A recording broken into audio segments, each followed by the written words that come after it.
ಮನುಷ್ಯನ ಜೀವನ, ಮನುಷ್ಯನ ವೈಭವ ಎಲ್ಲ ಈ ಹುಲ್ಲು ಹೂವಿಗೆ ಸಮಾನ. ಆದರೆ ಉಳಿಯೋದು ಒಂದೇ ದೇವರ ವಾಕ್ಯ. ಹಾಗಾದರೆ ಈ ದೇವರ ವಾಕ್ಯದಿಂದ ನಿನ್ನ ಒಳಗಡೆ ಒಂದು ಜನ್ಮ ಬಂದರೆ ನಿನ್ನ ಆತ್ಮ ಉಳ್ಕೊಳ್ಳುತ್ತೆ.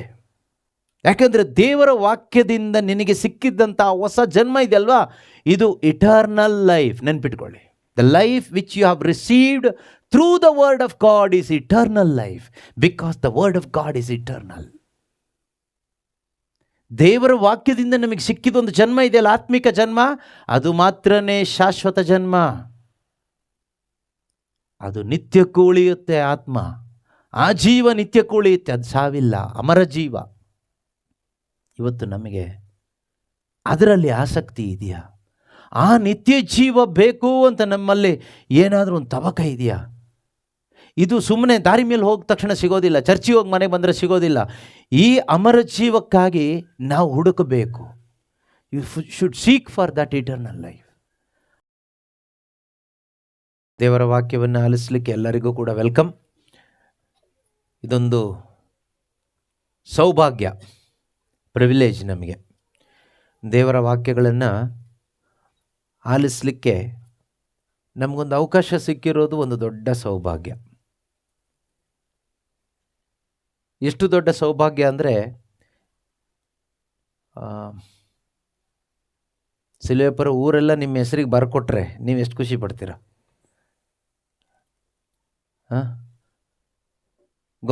ಗೌರ್ಮೆಂಟಿಂದ ಏನಾದರೂ ಒಂದು ಎರಡು ಫ್ರೀ ಸೈಟ್ ನಮಗೆ ಸಿಕ್ಕಿದೆ ಅಂತ ನ್ಯೂಸ್ ಬಂದರೆ ಎಷ್ಟೊಂದು ಖುಷಿ ಆಗುತ್ತೆ.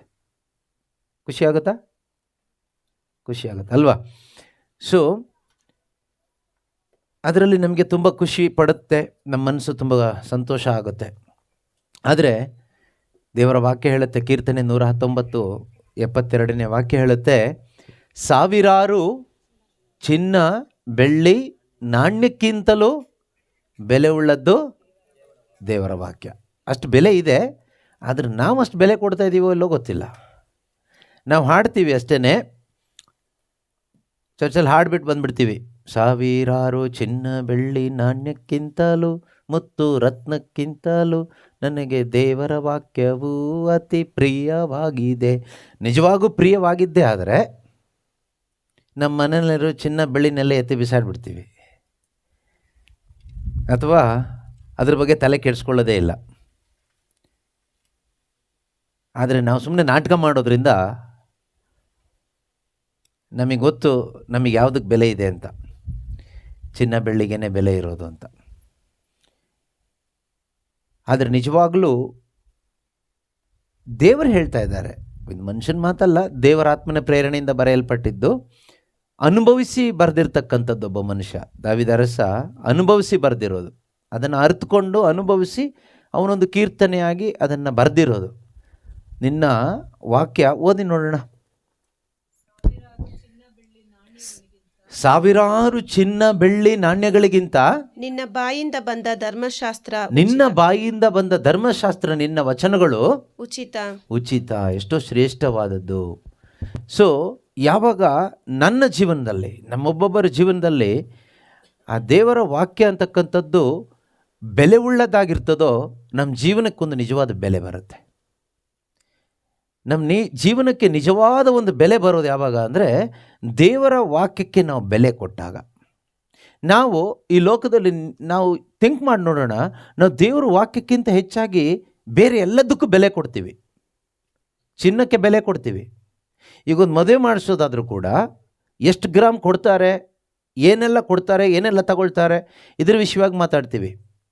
ಮದುವೆ ಆಗುವಂಥ ಹುಡುಗನಿಗಾಗಲಿ ಹುಡುಗಿಗಾಗಲಿ ದೈವ ಭಯ ಎಷ್ಟಿದೆ, ವಿಶ್ವಾಸದಲ್ಲಿ ಇದಾನ, ಜಾತಿ ಬೇಡ, ಕ್ರಿಶ್ಚಿಯನ್ನ, ಕ್ಯಾಥಲಿಕ, ಪ್ರೊಟೆಸ್ಟೆಂಟ ಅದು ಬೇಡ, ಜಾತಿ ಮನುಷ್ಯ ಮಾಡಿದ್ದು ಸೈಡಿಗೆ ಇಟ್ಬಿಡಿ. ದೇವರ ವಾಕ್ಯದಲ್ಲಿ ಬದುಕ್ತಾ ಇದ್ದಾನ, ಯೇಸುಗಾಗಿ ಬದುಕ್ತಾ ಇದ್ದಾನ, ವಿಶ್ವಾಸದಲ್ಲಿದ್ದಾನ, ಜೀವನದ ಉದ್ದೇಶ ಏನು, ದುಡಿ ತಿನ್ನು ಕುಡಿ ಮಜಾ ಮಾಡು ಸುಖಪಡು, ಈ ಲೋಕದಲ್ಲಿ ಜೀವಿಸು ಹೋಗು, ಸಾಂಪ್ರದಾಯಿಕವಾಗಿ ಸಂಡೆ ಕ್ರಿಶ್ಚಿಯನಾಗಿ ಬದುಕು ಇಷ್ಟೇನಾ, ಅಥವಾ ಕ್ರಿಸ್ತನಿಗಾಗಿ, ನನಗಾಗಿ ಪ್ರಾಣ ಕೊಟ್ಟ ಕ್ರಿಸ್ತ ಯೇಸುವಿಗಾಗಿ ಏನಾದರೂ ಮಾಡಬೇಕು ಅನ್ನೋ ಆಸೆ ಮದುವೆ ಮಾಡಿಕೊಡುವಂಥ ಹುಡುಗನಲ್ಲಿ ಹುಡುಗಿಯಲ್ಲಿ ಇದೆಯಾ? ವಿಶ್ವಾಸದಲ್ಲಿ ಬೆಳೀತಾ ಇದ್ದಾರಾ? ದೇವರ ವಾಕ್ಯದ ಜ್ಞಾನ ಇದೆಯಾ? ಇದನ್ನು ನೋಡಿ ನಾವು ಮದುವೆ ಮಾಡಿಸ್ಕೊಡ್ತೀವ? ಅಥವಾ ವಿದ್ಯಾಭ್ಯಾಸ, ಲೋಕದಲ್ಲಿ ಸ್ಥಾನಮಾನ, ಏನೆಲ್ಲ ದುಡಿಮೆ ಮಾಡ್ತಾನೆ, ಸ್ವಂತ ಬಿಸ್ನೆಸ್ ಇದೆಯಾ, ಪರ್ಮನೆಂಟ್ ಜಾಬಾ, ಟೆಂಪ್ರರಿ ಜಾಬಾ, ಸ್ವಂತ ಮನೆನಾ, ಬಾಡಿಗೆ ಮನೆನಾ, ದೊಡ್ಡ ಮನೆನಾ, ಚಿಕ್ಕ ಮನೆನಾ, ಮನೇಲಿ ಎಷ್ಟು ಜನ ಇದ್ದಾರೆ ಎಲ್ಲ ಲೆಕ್ಕಾಚಾರ ಮಾಡಿ ಕೊಡ್ತೀವ. ವಿದ್ಯಾಭ್ಯಾಸ ಏನು, ಯಾವುದೆಲ್ಲ ಲೆಕ್ಕಾಚಾರ ಹಾಕ್ತೀವಿ. ಮಾಮೂಲಿ ಲೋಕದ ಲೆಕ್ಕಾಚಾರನೇ ನಮ್ಮ ಲೆಕ್ಕಾಚಾರನು. ಅಂದರೆ ಅದರ ಅರ್ಥ ನಾವು ದೇವರ ವಾಕ್ಯಕ್ಕೆ ಏನು ಬೆಲೆ ಕೊಡ್ತಾ ಇಲ್ಲ, ಸುಮ್ಮನೆ ಅದನ್ನು ಒಂದು ಸಾಂಪ್ರದಾಯಿಕ ಕಾರ್ಯಕ್ಕೋಸ್ಕರ, ಧಾರ್ಮಿಕ ಕಾರ್ಯಕ್ಕೋಸ್ಕರ ನಾವು ಭಾನುವಾರಗಳಲ್ಲಿ ಉಪಯೋಗಿಸ್ತೀವಿ. ಮತ್ತು ನಮ್ಮ ಕುಟುಂಬದಲ್ಲಿ ನಮ್ಮ ಸಂಪ್ರದಾಯದ ಪ್ರಕಾರ ಪ್ರಾರ್ಥನೆಗಳಿಗೆ ದೇವರ ವಾಕ್ಯ ಓದುವಂಥ ಒಂದು ಸಂಪ್ರದಾಯ ಇದೆ ಅಷ್ಟೇ. ಬಿಟ್ಟರೆ ದೇವರ ವಾಕ್ಯಕ್ಕೆ ಮೊದಲ ಆದ್ಯತೆ ನಾವು ಕೊಡ್ತಾ ಇಲ್ಲ. ದೇವರ ವಾಕ್ಯಕ್ಕೆ ಮೊದಲನೇ ಆದ್ಯತೆ ಕೊಡಲಿಕ್ಕೆ ಸಾಧ್ಯವಾಗಬೇಕಾದ್ರೆ ದೇವರ ವಾಕ್ಯದ ಬೆಲೆ ನಮಗೆ ಅರ್ಥ ಆಗಬೇಕು. ನಮಗೆ ಚಿನ್ನದ ಬೆಲೆ ಗೊತ್ತು, ಜಮೀನು ಬೆಲೆ ಗೊತ್ತು, ನಮಗೆ ಅಳಿದು ಹೋಗುವ ಶರೀರದ ಅಂಗಾಂಗಗಳ ಬೆಲೆನೂ ಗೊತ್ತು. ಕಣ್ಣು ಅಳಿದು ಹೋಗುತ್ತೆ, ಕಿಡ್ನಿ ಹೋಗುತ್ತೆ, ಹಾರ್ಟ್ ಹೋಗುತ್ತೆ, ಲಿವರ್ ಹೋಗುತ್ತೆ. ನೀವು ಎಷ್ಟೇ ಟ್ರೀಟ್ಮೆಂಟ್ ಕೊಟ್ಟರು, ಎಷ್ಟು ಲಕ್ಷ ಕೊಟ್ಟರು, ಏನು ಮಾಡಿ ಪ್ರಾರ್ಥನೆ ಮಾಡಿ ಉಳಿಸ್ಕೊಂಡ್ರು, ಅದು ಮಣ್ಣಿಗೆ ಹೋಗಿ ಕೊಳೆತು ಹೋಗುತ್ತೆ. ನಮ್ಗೆ ಇದ್ರದ್ದೆಲ್ಲ ಬೆಲೆ ಗೊತ್ತು. ಆದರೆ ಭೂಮಿ ಅಳಿದು ಹೋದರೂ, ಆಕಾಶ ಅಳಿದು ಹೋದರೂ, ಚಿನ್ನ ಅಳಿದು ಹೋದರೂ, ಮನುಷ್ಯನ ದೇಹ ಅಳಿದು ಹೋದರೂ, ಸಂಪತ್ತು ಅಳಿದು ಹೋದರೂ, ಎಂದಿಗೂ ಅಳಿದು ಹೋಗದೇ ಇರತಕ್ಕಂಥದ್ದು ಒಂದಿದೆ, ದೇವರ ವಾಕ್ಯ. ಅದರ ಬೆಲೆ ನಮಗೆ ಎಷ್ಟೋ ಜನಕ್ಕೆ ಇನ್ನೂ ಗೊತ್ತಿಲ್ಲ. 1 ಪೇತ್ರ 1ನೇ ಅಧ್ಯಾಯದಲ್ಲಿ 23ನೇ ವಾಕ್ಯ ಈ ರೀತಿಯಾಗಿ ಹೇಳ್ತದೆ. ಪೇತ್ರನು ಬರೆದ ಪತ್ರಿಕೆ 1 ಪೇತ್ರ 1ನೇ ಅಧ್ಯಾಯದಲ್ಲಿ 23ನೇ ವಾಕ್ಯ. ನೀವು ಸಜೀವವಾದ ಅನಂತ ದೈವ ವಾಕ್ಯದ ಮೂಲಕ ಹೊಸ ಜನ್ಮವನ್ನು ಪಡೆದಿದ್ದೀರಿ. ಈ ಜನ್ಮವನ್ನು ನೀವು ಪಡೆದಿರುವುದು ಮರ್ತ್ಯ ಮಾನವನಿಂದಲ್ಲ, ಅಮರ ದೇವರಿಂದ. ಓಕೆ, ಈ ದೇವರ ವಾಕ್ಯದ ಶಕ್ತಿ ನಮಗೆ ಹೊಸ ಒಂದು ಜನ್ಮನೇ ತಂದುಕೊಡುತ್ತೆ ದೇವರ ವಾಕ್ಯ. ಈಗ ನೋಡಿ, ನಾವು ಆಲ್ರೆಡಿ ಒಂದು ಸರಿ ಹುಟ್ಟಿದ್ದೀವಿ ಪ್ರಪಂಚದಲ್ಲಿ. ಹೇಗೆ ಹುಟ್ಟಿದ್ದೀವಿ? ವಾಕ್ಯದಿಂದ ಹುಟ್ಟಿದ್ದಲ್ಲ. ಮಾಮೂಲಿಯಾಗಿ ನಮ್ಮ ಮನೇಲಿ ಸಾಕೋ ಪ್ರಾಣಿಗಳು ಹೆಂಗೆ ಹುಟ್ಟಿದಾವೋ ಹಾಗೆ ನಾವು ಹುಟ್ಟಿರೋದು. ನಾಯಿ ಮರಿಗಳು, ಬೆಕ್ಕಿನ ಮರಿಗಳೆಲ್ಲ ಮರಿ ಹಾಕೋದು ನೋಡಿದ್ವಲ್ವಾ? ಹಾಗೆ ಮನುಷ್ಯರ ಥರ ಅದೇ ಥರನೇ ಹುಟ್ಟಿರೋದು. ಈ ಶರೀರದಿಂದನೇ ಹುಟ್ಟಿರೋದು. ಒಂದು ದೇಹ, ಇನ್ನೊಂದು ದೇಹ, ಸ್ತ್ರೀ ಪುರುಷ ಸಂಪರ್ಕದಿಂದನೇ ನಾವೆಲ್ಲರೂ ಹುಟ್ಟಿರೋದು. ಇದರಿಂದ ಏನು ಪ್ರಯೋಜನ ಇಲ್ಲ. ಇದರಿಂದ ಈ ಪ್ರಪಂಚದಲ್ಲಿ ಪ್ರಯೋಜನ ಆಗ್ಬೋದು. ಊಟ ಮಾಡೋಕ್ಕೆ, ಈ ಪ್ರಾಣಿಗಳ ಥರ ಬದುಕಲಿಕ್ಕೆ ಇಷ್ಟೇ ಸಾಕು. ಈ ಪ್ರಾಣಿ ಜನ್ಮ ಅಂತ ಹೇಳ್ತೀವಲ್ಲ, ನರ ಜನ್ಮ, ಇಷ್ಟರಿಂದ ಇಷ್ಟು ಮಾಡ್ಬೋದು. ಇನ್ನು ಸ್ವಲ್ಪ ನಮಗೆ ಬುದ್ಧಿ ಇರೋದ್ರಿಂದ ನಾವು ಕೆಲವೊಂದು ಜಾತಿ, ಧರ್ಮ, ಅದು ಇದು ಎಲ್ಲ ಮಾಡಿಕೊಂಡು ಒಂದಿಷ್ಟು ಮಾಡ್ಬೋದು. ಆದರೆ ದೇವ್ರನ್ನ ಅರ್ಥಕೊಂಡು, ದೇವರು ಅಂದರೆ ಸೃಷ್ಟಿಕರ್ತನಾದ, ಜೀವ ಇರುವ, ಸರ್ವಶಕ್ತನಾದ, ಆತ್ಮಸ್ವರೂಪನಾದ, ನಮ್ಮ ತಂದೆಯಾದ, ನಮ್ಮ ರಕ್ಷಕನಾದ, ನಮ್ಮ ಕರ್ತನಾದ ದೇವರು. ಆ ರೀತಿ ಅವರು ದೇವರಿದ್ದಾರೆ. ಅವ್ರನ್ನ ಯಾರೂ ಮಾಡಿದ್ದಲ್ಲ, ಅವರು ತಾನಾಗೇ ಇರುವ ಆತನು. ಮೋಶೆ ಕೇಳ್ತಾರಲ್ಲ, ದೇವ್ರೆ ನೀನು ಯಾರು ಅಂತ ಕೇಳಿದ್ರೆ ನಾನೇನು ಹೇಳಲೆ? ನೀನು ಏನು ಹೇಳಬೇಡ, ನಾನಾಗೇ ಇರುವ ಆತನು. I am who I am ಅಷ್ಟೇ ಹೇಳು ಸಾಕು. ಯಾರಿಗೇನು ಅರ್ಥ ಆಗುತ್ತೆ ಅಲ್ವಾ? ಸೊ ಅರ್ಥ ಆಗೋರಿಗೆ ಅರ್ಥ ಆಗುತ್ತೆ. ಆ ದೇವರು, ಅವರಿಂದ ನಾವು ಒಂದು ಜನ್ಮವನ್ನು ಈ ಲೋಕದಲ್ಲಿ ಪಡ್ಕೊಂಡ್ರೆ ನಾವೇನಾಗ್ತೀವಿ? ದೇವರ ಮಕ್ಕಳಾಗ್ತೀವಿ. ಇಲ್ಲದೇ ಇದ್ದರೆ ಖಂಡಿತವಾಗ್ಲೂ ನಾವು ಈ ಶರೀರದಿಂದ ಜನ್ಮ ಪಡ್ಕೊಂಡು ದೇವರಿಂದ ಅಲ್ಲ. ದೇವರು ಸೃಷ್ಟಿ ಮಾಡಿದ್ರು ಮನುಷ್ಯನ ಆದಿಯಲ್ಲಿ.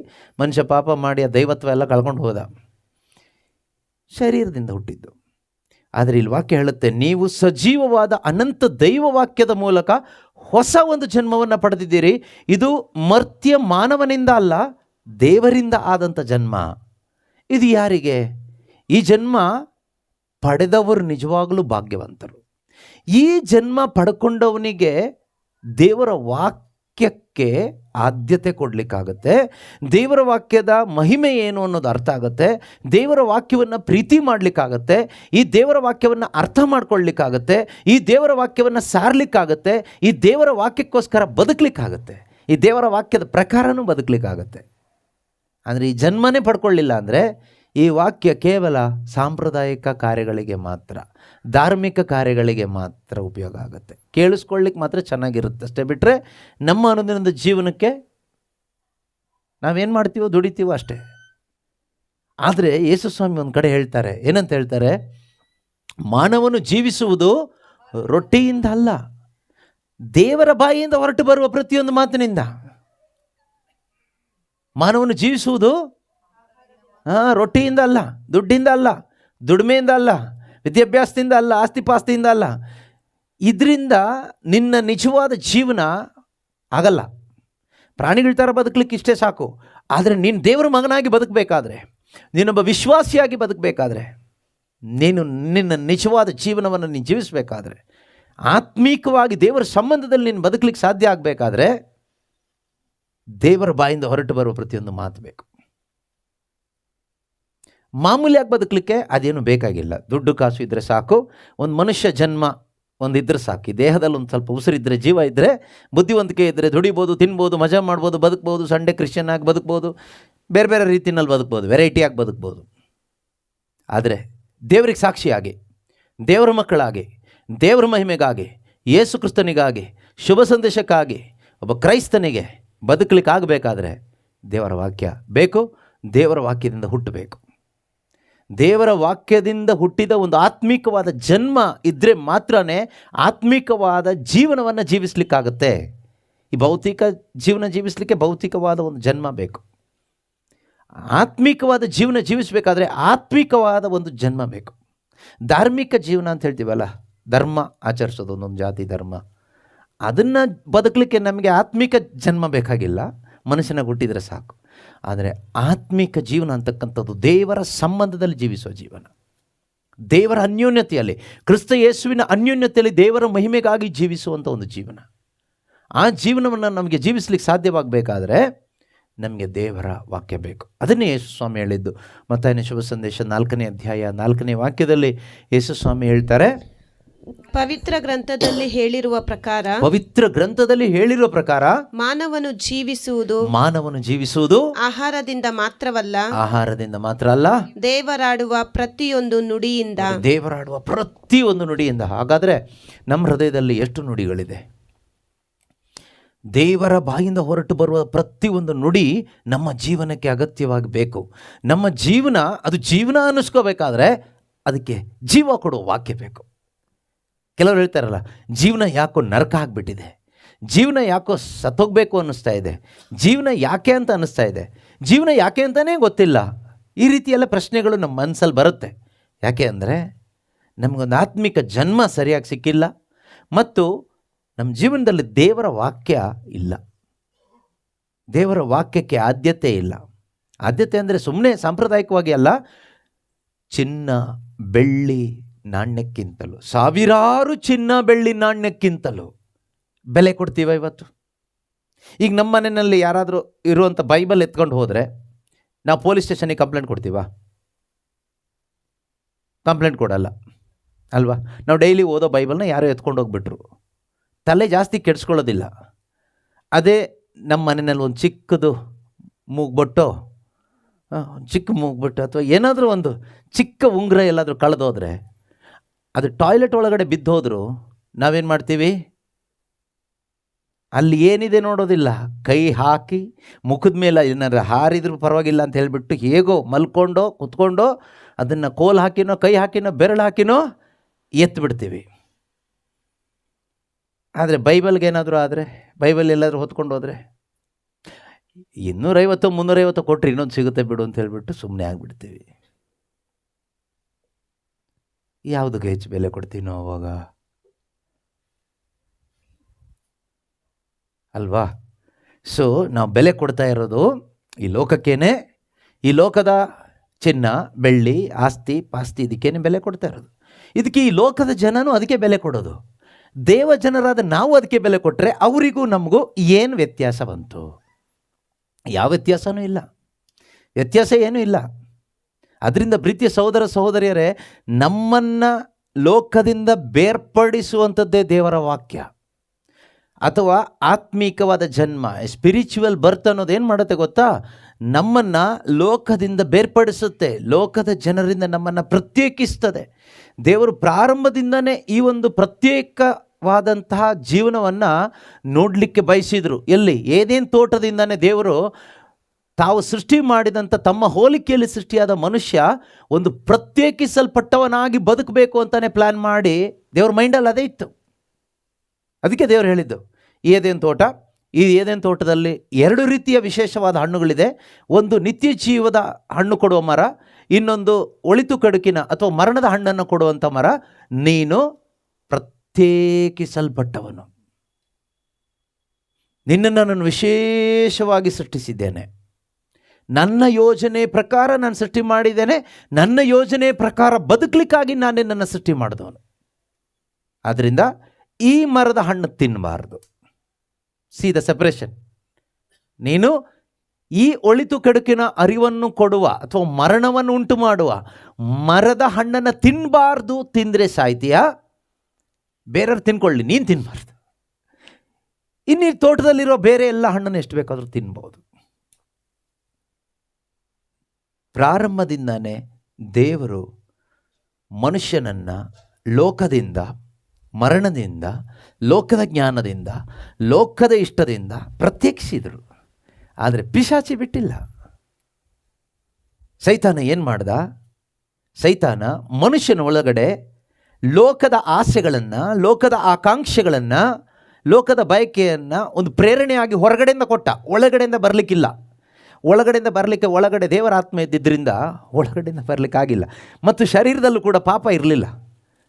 ದೇವರು ಮಣ್ಣಿಂದ ಮಾಡಿದ್ದು, ಇನ್ನು ಪಾಪ ಈ ಲೋಕದಲ್ಲಿ ಬಂದಿಲ್ಲ, ಶರೀರದ ಒಳಗಡೆ ಇಲ್ಲ. ಆದ್ದರಿಂದ ಒಳಗಡೆಯಿಂದ ಏನು ಪ್ರಚೋದನೆ ಬರ್ತಾ ಇಲ್ಲ. ಯಾವಾಗ ಹೊರಗಡೆಯಿಂದ ಪ್ರಚೋದನೆ ಕೊಟ್ಟನೋ, ದೇವರು ಕೊಟ್ಟಂಥ ಸ್ವಾತಂತ್ರ್ಯವನ್ನು ಆದಾಮನು ಉಪಯೋಗಿಸಿ ಅಥವಾ ಹವ್ವಳು ಉಪಯೋಗಿಸಿ ಯಾವುದನ್ನು ದೇವರು ತಿನ್ನಬಾರ್ದು ಅಂತ ಹೇಳಿದರೋ ಅದನ್ನು ಕಿತ್ಕೊಂಡು ತಿಂದರು. ಇದರಿಂದ ಏನಾಯಿತು? ದೇವರು ಅವರಿಗೆ ಕೊಟ್ಟಂಥ ಜೀವ ಹೋಯಿತು. ಆಗಿದ್ದೇನು ಕೇಳಿದ್ರೆ ಜೀವ ಹೋಯಿತು. The loss the life. ಯಾವ ಲೈಫ್? ಕ್ರಿಸ್ತನನ್ನು ಕಳ್ಕೊಂಡ್ರು, ರಕ್ಷಣೆಯನ್ನು ಕಳ್ಕೊಂಡ್ರು, ಜೀವವನ್ನು ಕಳ್ಕೊಂಡ್ರು. ಏನು ಉಳಿತು? Body and soul. ದೇಹದಲ್ಲಿ ಜೀವ ಉಳಿತು, ಆತ್ಮದಲ್ಲಿ ಜೀವ ಇಲ್ಲ. ಈಗ ಪ್ರಾಣಿಗಳಿಗೂ ಅವರಿಗೂ ಏನು ವ್ಯತ್ಯಾಸ ಕೇಳಿದ್ರೆ ಏನು ವ್ಯತ್ಯಾಸ ಇಲ್ಲ, ಸೇಮ್ ಕ್ಯಾಟಗರಿ. ಯೇಸುಸ್ವಾಮಿ ಆ ಜೀವವನ್ನು ಮರಳಿ ಕೊಡಲಿಕ್ಕಾಗಿಯೇ ಈ ಭೂಮಿಗೆ ಮನುಷ್ಯರಾಗಿ ಬಂದಿದ್ದು. ಯೇಸುಕ್ರಿಸ್ತರು ಈ ಭೂಮಿಗೆ ಬಂದ ಉದ್ದೇಶ ಎಲ್ಲರದು ಕಾಯಿಲೆ ವಾಸಿ ಮಾಡಬೇಕು, ಎಲ್ಲರ ಮಧ್ಯೆ ಅದ್ಭುತ ಮಾಡಬೇಕು, ಏನೋ ಅದಲ್ಲ ಉದ್ದೇಶ. ಅವರು ಬಂದ ಮುಖ್ಯವಾದ ಉದ್ದೇಶ ಪಾಪ ಎಂಬಂತಹ ಆ ಒಂದು ದುರವಸ್ಥೆಯನ್ನು, ಮರಣವನ್ನು, ಪಾಪನೇ ಮರಣ, ಸಿನ್ ಈಸ್ ಈಕ್ವಲ್ ಟು ಡೆತ್. ಈ ಪಾಪ ಎಂಬ ಮರಣವನ್ನು ಮನುಷ್ಯನ ಒಳಗಡೆ ಇತ್ತಿದ್ದು, ಇದನ್ನು ನಾಶ ಮಾಡಿ ಮನುಷ್ಯನ ಒಳಗೆ ನಷ್ಟಪಟ್ಟು ಹೋದಂಥ ಜೀವವನ್ನು ವಾಪಸ್ ತುಂಬಿಸ್ಲಿಕ್ಕೋಸ್ಕರನೇ ಯೇಸು ಕ್ರಿಸ್ತರು ಬಂದಿದ್ದು. ಬೇರೆ ಯಾವುದೋ ಉದ್ದೇಶಕ್ಕೋಸ್ಕರ ಬಂದಿದ್ದಲ್ಲ. ಅವ್ರು ಯಾವುದೋ ಕ್ರೈಸ್ತ ಧರ್ಮ ಮಾಡಲಿಕ್ಕೂ ಬಂದಿಲ್ಲ, ಯಾವ ಡಿನಾಮಿನೇಷನ್ ಮಾಡಲಿಕ್ಕೂ ಬಂದಿಲ್ಲ, ಯಾವುದು ಪ್ರೇಯರ್ ಗ್ರೂಪ್ ಮಾಡಲಿಕ್ಕೂ ಬಂದಿಲ್ಲ, ಎಲ್ಲರನ್ನೂ ಕ್ರಿಶ್ಚಿಯನ್ನಾಗಿ ಮಾಡಲಿಕ್ಕೂ ಬಂದಿಲ್ಲ. ಯೇಸು ಕ್ರಿಸ್ತರು ಬಂದಿದ್ದು ಯೋವನ್ನ 10:10 ನಾವು ನೋಡ್ತೀವಿ, ನಾನು ಬಂದದ್ದಾದರೂ ಜೀವ ಉಂಟಾಗುವುದಕ್ಕಾಗಿ, ಜೀವ ನೀಡುವುದಕ್ಕಾಗಿ. I have come to give you life. ನಾನು ಬಂದಿರುವುದು ನಿನಗೆ ಲೈಫ್ ಕೊಡಲಿಕ್ಕೆ. ಲೈಫ್ ಯಾರಿಗೆ ಬೇಕು? ಲೈಫ್ ಇಲ್ಲದಿದ್ದವನಿಗೆ. ಹಾಗಾದರೆ ಯೇಸು ಬಂದಾಗ ಯಾರಿಗೂ ಲೈಫ್ ಇರಲಿಲ್ವಾ? ಜೀವ ಇರಲಿಲ್ವಾ? ಜೀವ ಇತ್ತು. ಪ್ರಾಣಿಗಳ ಹಾಗೆ ಶರೀರದಲ್ಲಿ ಜೀವ ಇತ್ತು. ಉಸಿರಾಡ್ತಾ ಇದ್ವಿ, ತಿಂತಾ ಇದ್ವಿ, ಕುಡಿತಾ ಇದ್ವಿ, ದುಡಿತಾ ಇದ್ವಿ, ಸಾಂಪ್ರದಾಯಿಕವಾಗಿ ಸಂಪ್ರದಾಯಗಳನ್ನೆಲ್ಲ ಮಾಡ್ತಾ ಇದ್ವಿ, ಎಲ್ಲ ಇತ್ತು. ಆದರೆ ಏನಿರಲಿಲ್ಲ? ದೇವರೊಂದಿಗೆ ಸಂಬಂಧ ಇರಲಿಲ್ಲ. ದೇವಾಲಯ ಇತ್ತು, ಪ್ರಾರ್ಥನೆ ಇತ್ತು, ಉಪವಾಸ ಇತ್ತು, ಎಲ್ಲ ಇತ್ತು, ಸಂಪ್ರದಾಯಗಳಿತ್ತು. ಫರಿಸಾಯರು, ಧರ್ಮಶಾಸ್ತ್ರಿಗಳಿದ್ದರು, ಬೋಧಕರಿದ್ದರು, ಯಾಜಕರಿದ್ದರು, ಎಲ್ಲ ಇದ್ದರು. ಆದರೆ ಏನಿರಲಿಲ್ಲ? ಯಾರಲ್ಲೂ ಜೀವ ಇರಲಿಲ್ಲ. ಅದಕ್ಕೇನೆ ಅವ್ರಿಗೆ ಕೋಪ ಬಂದಿದ್ದು. ಫರಿಸಾಯರಿಗೆ, ಸದ್ದುಕಾಯರಿಗೆ, ಧರ್ಮಶಾಸ್ತ್ರಿಗಳಿಗೆ, ಧಾರ್ಮಿಕ ಮುಖಂಡರುಗಳಿಗೆ, ಪ್ರಧಾನ ಯಾಜಕರಿಗೆ, ಇವರಿಗೆಲ್ಲ ಕೋಪ ಯೇಸು ಕ್ರಿಸ್ತರ ಮೇಲೆ ಬಂದಿದ್ದ ಕಾರಣ ಏನು? ಯೇಸು ಬಂದು ಹೇಳಿ, ನಿಮಗೆ ಜೀವ ಇಲ್ಲ, ಸುಣ್ಣ ಬಳಿದ ಸಮಾಧಿ ನೀವು. ಸಮಾಧಿ ಅಂದರೆ ಜೀವ ಇಲ್ಲ. ಸಮಾಧಿಯಲ್ಲಿ ಜೀವ ಇರೋರನ್ನ ಹಾಕಲ್ಲ, ಜೀವ ಇಲ್ಲದೆ ಇದ್ದವ್ರನ್ನ. ಇದೆಲ್ಲ ಕೇಳಿಸ್ಕೊಂಡಾಗ ಅವ್ರಿಗೆ ಕೋಪ ಬಂತು. ನಾವು ಇಷ್ಟೊಂದು ಲೈವ್ಲಿ ಆಗಿದ್ದೀವಿ, ವೈಬ್ರೆಂಟಾಗಿ ಕೆಲಸ ಮಾಡ್ತಾಯಿದ್ದೀವಿ, ಹಬ್ಬಗಳನ್ನ ಮಾಡ್ತಾಯಿದ್ದೀವಿ, ಆದರೆ ಇವನು ಬಂದುಬಿಟ್ಟು ನಮ್ಮನ್ನೇ ಸಮಾಧಿ ಅಂತಾನೆ. ಹಾಗಾದ್ರೆ ನಮಗೆ ಜೀವ ಇಲ್ವಾ? ಯೇಸು ಹೇಳ್ತಾರೆ, ನಾನು ಬಂದಿದ್ದು ಜೀವ ಕೊಡಲಿಕ್ಕೆ. ನಾನು ಬಂದಿದ್ದು ಸಮಾಧಿ ಒಳಗೆ ಇರ್ತಕ್ಕಂಥವರಿಗೆ ಜೀವ ಕೊಡಲಿಕ್ಕೆ. ಯಾವ ಸಮಾಧಿ? ಪಾಪ ಎಂಬ ಸಮಾಧಿ ಒಳಗಡೆ ಬಂಧಿತರಾಗಿ ನಿತ್ಯ ಜೀವವನ್ನು ಕಳೆದುಕೊಂಡು ನಿತ್ಯ ಮರಣದ ದಾರಿಯಲ್ಲಿ ಹೋಗುತ್ತಿರುವ ಪ್ರತಿಯೊಬ್ಬರಿಗೂ ನಿತ್ಯವಾದ ಜೀವವನ್ನು ಕೊಡಲಿಕ್ಕೋಸ್ಕರನೇ ನಾನು ಬಂದಿದ್ದು ಅಂತ ಯೇಸು ಹೇಳ್ತಾರೆ. ಯೇಸು ಬಂದಿದ್ವಿ ಯಾರು ಸಾಲ ತೀರಿಸ್ಲಿಕ್ಕೂ ಅಲ್ಲ. ಇವತ್ತಿನ ಕರಿಸ್ಮ್ಯಾಟಿಕ್ ಧ್ಯಾನದಲ್ಲೆಲ್ಲ ಅದೇ ಅಡ್ವರ್ಟೈಸ್ಮೆಂಟ್ ಜಾಸ್ತಿ ಆಗೋದು. ಪ್ರಾರ್ಥನೆಗೆ ಬನ್ನಿ ಯೇಸು ಸಾಲ ತೀರಿಸ್ತಾರೆ, ಪ್ರಾರ್ಥನೆಗೆ ಬನ್ನಿ ಯೇಸು ಮದುವೆ ಮಾಡಿಸ್ತಾರೆ, ಪ್ರಾರ್ಥನೆಗೆ ಬನ್ನಿ ಯೇಸು ಮನೆ ಕಟ್ಕೊಡ್ತಾರೆ. ಇದೆಲ್ಲ ಒಂದು ರೀತಿ ಭ್ರಷ್ಟಾಚಾರ, ಕರಿಸ್ಮ್ಯಾಟಿಕ್ ಭ್ರಷ್ಟಾಚಾರ. ಯೇಸು ಕ್ರಿಸ್ತರು ಬಂದಿದ್ದು ಯಾರ್ದು ಸಾಲ ತೀರಿಸ್ಲಿಕ್ಕಲ್ಲ, ಯಾರಿಗೂ ಮನೆ ಕಟ್ಕೊಡ್ಲಿಕ್ಕೂ ಅಲ್ಲ, ಮದುವೆ ಮಾಡಿಸ್ಲಿಕ್ಕೂ ಅಲ್ಲ, ಅಥವಾ ನಮ್ಮ ಪ್ರಾಬ್ಲಮ್ ಸಾಲ್ವ್ ಮಾಡಲಿಕ್ಕಲ್ಲ. ಆತ್ಮಕ್ಕೆ ಜೀವ ಕೊಡಲಿಕ್ಕೆ, ನಮ್ಮ ಆತ್ಮದ ಪ್ರಾಬ್ಲಮ್ ಸಾಲ್ವ್ ಮಾಡಲಿಕ್ಕೆ ಆ ಯೇಸುವನ್ನು ನಾವು ಕಂಡುಕೋಬೇಕು ಪ್ರಿಯರೇ. ಇದು ಆಗೋದೆಲ್ಲಿಂದ ಗೊತ್ತಾ? ಒಳಗಡೆ ಹೊಸ ಒಂದು ಜನ್ಮ ಬಂದ ಮೇಲೆ. ಒಳಗಡೆ ಒಂದು ಜನ್ಮ ಸಿಗುತ್ತೆ ನಮಗೆ. ಈಗ ಹೊರಗಡೆ ಜನ್ಮ ಸಿಕ್ಕಿದೆ ನಮಗೆ, ಶರೀರದಲ್ಲಿ ನಾವು ಹುಟ್ಟಿದ್ದೀವಿ, ಅಪ್ಪ ಅಮ್ಮನಿಂದ ಹುಟ್ಟಿದ್ದೀವಿ. ಆದರೆ ನಮ್ಮ ಒಳಗಡೆ ಒಂದು ಜನ್ಮ ಬೇಕು, ಆತ್ಮಿಕ ಜನ್ಮ, ಸ್ಪಿರಿಚುವಲ್ ಬರ್ತ್. ಇದು ಹೇಗೆ? ನಾವು ವಾಕ್ಯ ಕೇಳಿಸ್ಕೊಂಡ್ವಲ್ಲ, ನೀವು ಸಜೀವವಾದ ಅನಂತ ದೈವ ವಾಕ್ಯದ ಮೂಲಕ ಹೊಸ ಜನ್ಮವನ್ನು ಪಡೆಯಲು ಸಾಧ್ಯ, ಅಥವಾ ಪಡೆದಿದ್ದೀರಿ. ಈಗ ನಿಮಗೆ ನೀವೇ ಒಂದು ಪ್ರಶ್ನೆ ಹಾಕೋಬೇಕು ಈ ದಿನ, ನಾನು ಈ ಜನ್ಮ ಪಡೆದಿದ್ದೀನಾ? ನನ್ನಲ್ಲಿ ಒಂದು ಆತ್ಮಿಕ ಜನ್ಮ ಬಂದಿದೆಯಾ? Am I truly Born again? ನಾನು ನಿಜವಾಗಲೂ ಮತ್ತೆ ಹುಟ್ಟಿದ್ದೀನಾ, ಅಥವಾ ಆತ್ಮದಲ್ಲಿ ಹುಟ್ಟಿದ್ದೇನಾ? ಆತ್ಮದಲ್ಲಿ ಹುಟ್ಟಿದವರಿಗೆ ಆತ್ಮಿಕ ವಿಷಯಗಳು ಅರ್ಥ ಆಗುತ್ತೆ. ಆತ್ಮದಲ್ಲಿ ಹುಟ್ಟಿದವರಿಗೆ ಆತ್ಮಸ್ವರೂಪನಾದ ದೇವರನ್ನ ಆರಾಧನೆ ಮಾಡಲಿಕ್ಕಾಗುತ್ತೆ. ಆತ್ಮದಲ್ಲಿ ಹುಟ್ಟಿದವರಿಗೆ ದೇವರ ವಾಕ್ಯ ಆತ್ಮಿಕವಾದದ್ದು, ಅದು ನಮಗೆ ಅರ್ಥ ಆಗುತ್ತೆ, ಮಾತ್ರ ಅಲ್ಲ ಅನುಭವ ಆಗುತ್ತೆ. ಅದ್ರ ಮೇಲೆ ನಮಗೆ ಇಷ್ಟ ಬರುತ್ತೆ, ಪ್ರೀತಿ ಬರುತ್ತೆ, ಅಭಿಮಾನ ಬರುತ್ತೆ.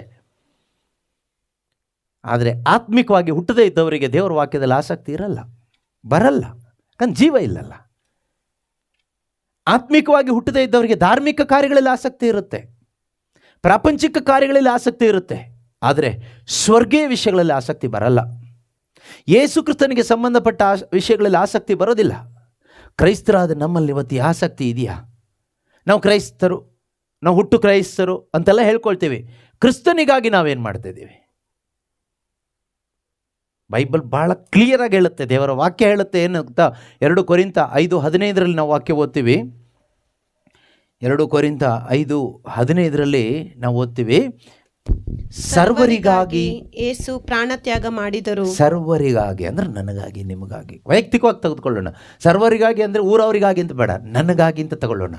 ನನಗಾಗಿ ಕ್ರಿಸ್ತ ಯೇಸು ಪ್ರಾಣತ್ಯಾಗ ಮಾಡಿದರು.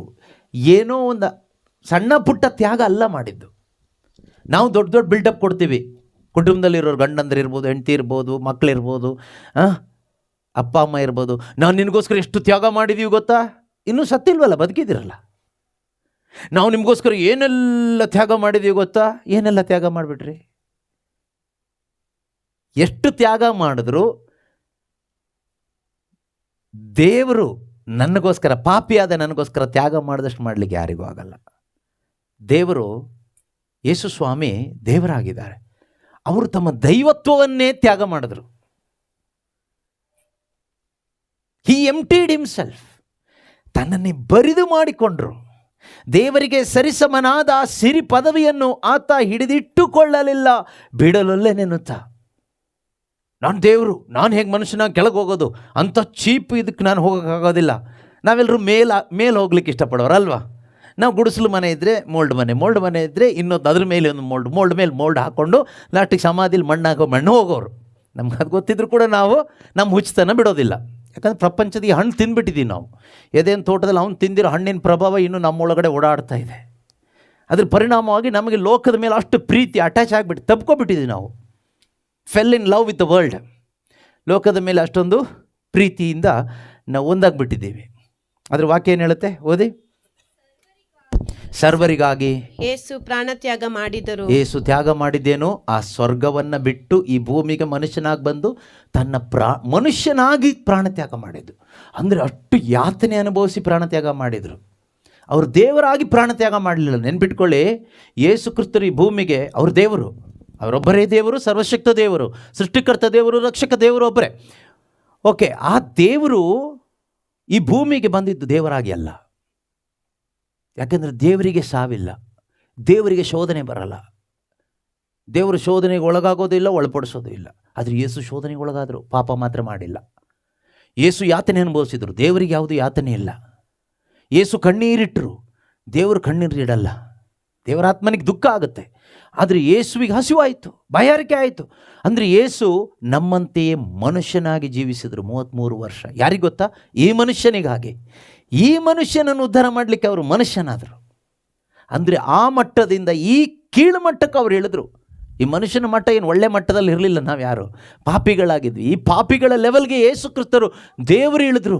ಯಾಕೆ ಗೊತ್ತಾ? ಈ ಪಾಪಿಯನ್ನು ಆ ಮಟ್ಟಕ್ಕೆ ಕರ್ಕೊಂಡು ಹೋಗಲಿಕ್ಕೆ, ದೇವರ ಮಟ್ಟಕ್ಕೆ ಕರ್ಕೊಂಡು ಹೋಗಲಿಕ್ಕೆ, ದೇವರ ಮಗನಾಗಿಸ್ಲಿಕ್ಕೆ, ದೇವರ ಮಗಳಾಗಿಸ್ಲಿಕ್ಕೆ. ಹೇಗೆ ಸಾಧ್ಯ? ಆ ಜೀವ ಇಲ್ಲಿ ಕೊಟ್ಟು, ಸುಮ್ಮನೆ ಏನೋ ಮಾಡಿ ಅಲ್ಲ, ಏನೋ ಹೋಲಿ ವಾಟರ್ ಹಾಕಿ ಅಲ್ಲ, ಹೋಲಿ ಬ್ಲಡ್ಡಿಂದ, ಹೋಲಿ ಸ್ಪಿರಿಟಿಂದ ನಮ್ಮನ್ನು ದೇವರ ಮಕ್ಕಳನ್ನಾಗಿ ಮಾಡಲಿಕ್ಕೋಸ್ಕರ ಯೇಸು ಕ್ರಿಸ್ತರು ಈ ಭೂಮಿಗೆ ಬಂದಿತ್ತು. ಆಯಿತಾ? ಅವರು ಬಂದು ಸರ್ವರಿಗಾಗಿ, ಅಂದರೆ ನನಗಾಗಿಂತ ತೆಗೆದುಕೊಳ್ಳೋಣ. ಒಬ್ಬೊಬ್ಬರು ಕೂಡ ಪ್ರೀತಿಯ ಸಹೋದರ ಸಹೋದರಿಯರೇ, ಪಕ್ಕದ ಮನೆಯವರಿಗಾಗಿಂತ ಬೇಡ, ನನಗಾಗಿ ಯೇಸು ಪ್ರಾಣತ್ಯಾಗ ಮಾಡಿದ್ರು.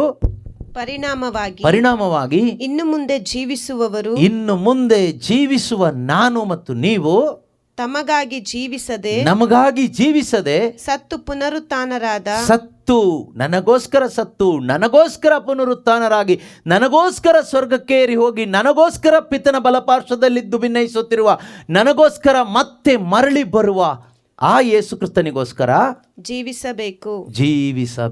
ಇದು ದೇವರ ವಾಕ್ಯ. ಇನ್ನು ಮುಂದೆ ನಾವು ನಮಗಾಗಿ ಬದುಕದೆ, ನನಗಾಗಿ ಪ್ರಾಣ ಕೊಟ್ಟ, ಊಟ ಕೊಟ್ಟ ಅಲ್ಲ, ನಾವು ಊಟ ಕೊಟ್ಟ ಅಪ್ಪ ಅಮ್ಮಂಗೋಸ್ಕರ ಬದುಕಬೇಕಾಯ್ತಾ? ಒಳ್ಳೆಯದೇ. ಅದಕ್ಕಿಂತನೂ ಹೆಚ್ಚಾಗಿ ನಿನಗೋಸ್ಕರ ಪ್ರಾಣ ಕೊಟ್ಟ ಕ್ರಿಸ್ತನಿಗಾಗಿ ಬದುಕಬೇಕು. ನಿನಗೆ ಒಳ್ಳೇದು ಮಾಡುವ ನಿನ್ನ ಜೀವನ ಸಂಗತಿಗಾಗಿ ನೀನು ಬದುಕಬೇಕು, ಬೇಡ ಅಂತ ಹೇಳ್ತಾ ಇಲ್ಲ. ಆದರೆ ಒಬ್ಬ ಕ್ರೈಸ್ತ ವಿಶ್ವಾಸಿಯಾಗಿ ನೀನು ಮೊದಲು ಬದುಕಬೇಕಾಗಿರೋದು ನಿನ್ನ ಸಂಗಾತಿಗೋಸ್ಕರನೋ ಅಪ್ಪ ಅಮ್ಮನಿಗೋಸ್ಕರನೋ ಅಲ್ಲ, ಕ್ರಿಸ್ತನಿಗೋಸ್ಕರ. ಆದ್ದರಿಂದನೇ ಯೇಸು ಹೇಳಿದ್ದು, ನನ್ನನ್ನು ಪ್ರೀತಿಸುವುದಕ್ಕಿಂತ ಹೆಚ್ಚಾಗಿ ಯಾರಾದರೂ ತನ್ನ ತಂದೆಯನ್ನಾಗಲಿ, ತಾಯಿಯನ್ನಾಗಲಿ, ಜೀವನ ಸಂಗಾತಿಯನ್ನಾಗಲಿ, ಮಗನನ್ನಾಗಲಿ, ಮಗಳನ್ನಾಗಲಿ, ಸ್ವಂತ ಪ್ರಾಣವನ್ನಾಗಲಿ ಪ್ರೀತಿ ಮಾಡಿದರೆ ಅವನು ನನ್ನವನಾಗ್ಲಿಕ್ಕೆ ಆಗಲ್ಲ ಅಂತ ಯೇಸು ಹೇಳ್ತಾರೆ. ಯೇಸುವಿನ ಮಾತು ಸತ್ಯ. ನಮಗೆ ಯೇಸುವಿನವರಾಗೋದು ಮುಖ್ಯನೋ, ಲೋಕದವರಾಗಿ ಬದುಕೋದು ಮುಖ್ಯನೋ? That is up to us. ಪ್ರೀತಿಯ ಸಹೋದರ ಸಹೋದರಿಯರೇ, ಕ್ರೈಸ್ತರು ಅಂದರೆ ಪ್ರತ್ಯೇಕಿಸಲ್ಪಟ್ಟವರು. ನಾವು ಪ್ರತ್ಯೇಕಿಸಲ್ಪಟ್ಟವರಾಗಿ ಬದುಕ್ತಾ ಇದ್ದೀವ? ಯೇಸು ಕ್ರಿಸ್ತರು ತಮ್ಮ ಆತ್ಮದ ಮುಖಾಂತರ ನಮ್ಮನ್ನು ಪ್ರತ್ಯೇಕ ಮಾಡಿದ್ದಾರೆ. ಪವಿತ್ರಾತ್ಮನನ್ನು ಕೊಟ್ಟು ನಮ್ಮನ್ನು ಪ್ರತ್ಯೇಕ ಮಾಡಿದ್ದಾರೆ. ನಮ್ಮಲ್ಲಿ ಪವಿತ್ರಾತ್ಮ ಇದ್ದರೆ ನಾವು ಪ್ರತ್ಯೇಕಿಸಲ್ಪಟ್ಟವರೇ. ಪವಿತ್ರಾತ್ಮ ಇಲ್ಲದೆ ಇದ್ದರೆ ನಾವಿನ್ನೂ ಡಮ್ಮಿಯಾಗಿ ಲೋಕದ ಜನರಲ್ಲಿ ಒಂದಾಗಿ ಯಾವುದೋ ಒಂದು ಕ್ರೈಸ್ತ ಧರ್ಮ ಆಚರಿಸ್ಕೊಂಡು ನಾವೊಂದು ಗುಂಪಾಗಿ ಹೋಗ್ತೀವಿ ಅಷ್ಟೇ. ನಾವು ಕ್ರೈಸ್ತ ಧರ್ಮದ ಅನುಯಾಯಿಗಳಲ್ಲ, ಕ್ರಿಸ್ತ ಯೇಸುವಿನ ಅನುಯಾಯಿಗಳು. ಅದು ನಮ್ಮ ಹೃದಯದಲ್ಲಿರಬೇಕು. ನಾವು ಧರ್ಮಕ್ಕಾಗಿ ಅಲ್ಲ, ಕ್ರಿಸ್ತನಿಗಾಗಿರುವವರು. ಧರ್ಮ ನಮಗೋಸ್ಕರ ಏನು ಮಾಡಿಲ್ಲ. ಯಾವ ಜಾತಿಯೂ ಧರ್ಮನೂ ನಮ್ಮನ್ನು ರಕ್ಷಿಸಿಲ್ಲ. ನಮ್ಮನ್ನು ರಕ್ಷಿಸಿದ್ದು ಈ ಲೋಕದ ಯಾವ ಜಾತಿ ಅಲ್ಲ, ಧರ್ಮ ಅಲ್ಲ, ಡಿನೋಮಿನೇಷನ್ ಅಲ್ಲ, ಯಾವ ಮನುಷ್ಯನೂ ಅಲ್ಲ. ನಮ್ಮನ್ನು ರಕ್ಷಿಸಿದ್ದು ಸ್ವರ್ಗದಲ್ಲಿರ್ತಕ್ಕಂಥ ನಮ್ಮ ತಂದೆಯಾದ ದೇವರು ತಮ್ಮ ಏಕೈಕ ಪುತ್ರನನ್ನು ಬಲಿ ಕೊಟ್ಟು ನಮ್ಮನ್ನು ಪಾಪದ ಮರಣದಿಂದ ಕಾಪಾಡಿದರು. ನಮ್ಮ ಒಳಗಡೆ ನಷ್ಟಪಟ್ಟು ಹೋದ ಆ ಜೀವವನ್ನು ಮತ್ತೆ ಕೊಡಲಿಕ್ಕೆ ಯೇಸು ಕ್ರಿಸ್ತರು ಬಂದರು. ಅವ್ರು ಹೇಳ್ತಾರೆ, ನಾನು ಬಂದಿದ್ದು ಜೀವ ಕೊಡಲಿಕ್ಕೆ. ಈ ಜೀವ ನನ್ನೊಳಗಡೆ ಹೇಗೆ ನಾನು ಪಡ್ಕೊಳ್ಳೋದು? ಇದನ್ನು ಪಡ್ಕೊಳ್ಳೋಕ್ಕಿರ್ತಕ್ಕಂಥ ಏಕೈಕ ದಾರಿ, ಒಂದೇ ಒಂದು ದಾರಿ, ಏನು ಗೊತ್ತಾ? ಶುಭ ಸಂದೇಶ. 2 ತಿಮೋತಿ 1ನೇ ಅಧ್ಯಾಯದಲ್ಲಿ 9ನೇ ವಾಕ್ಯದಲ್ಲಿ ನಾವು ನೋಡ್ತೀವಿ. 2 ಸಂತ ಪೌಲರು ತಿಮೋತಿಗೆ ಬರೆದ ಪತ್ರಿಕೆ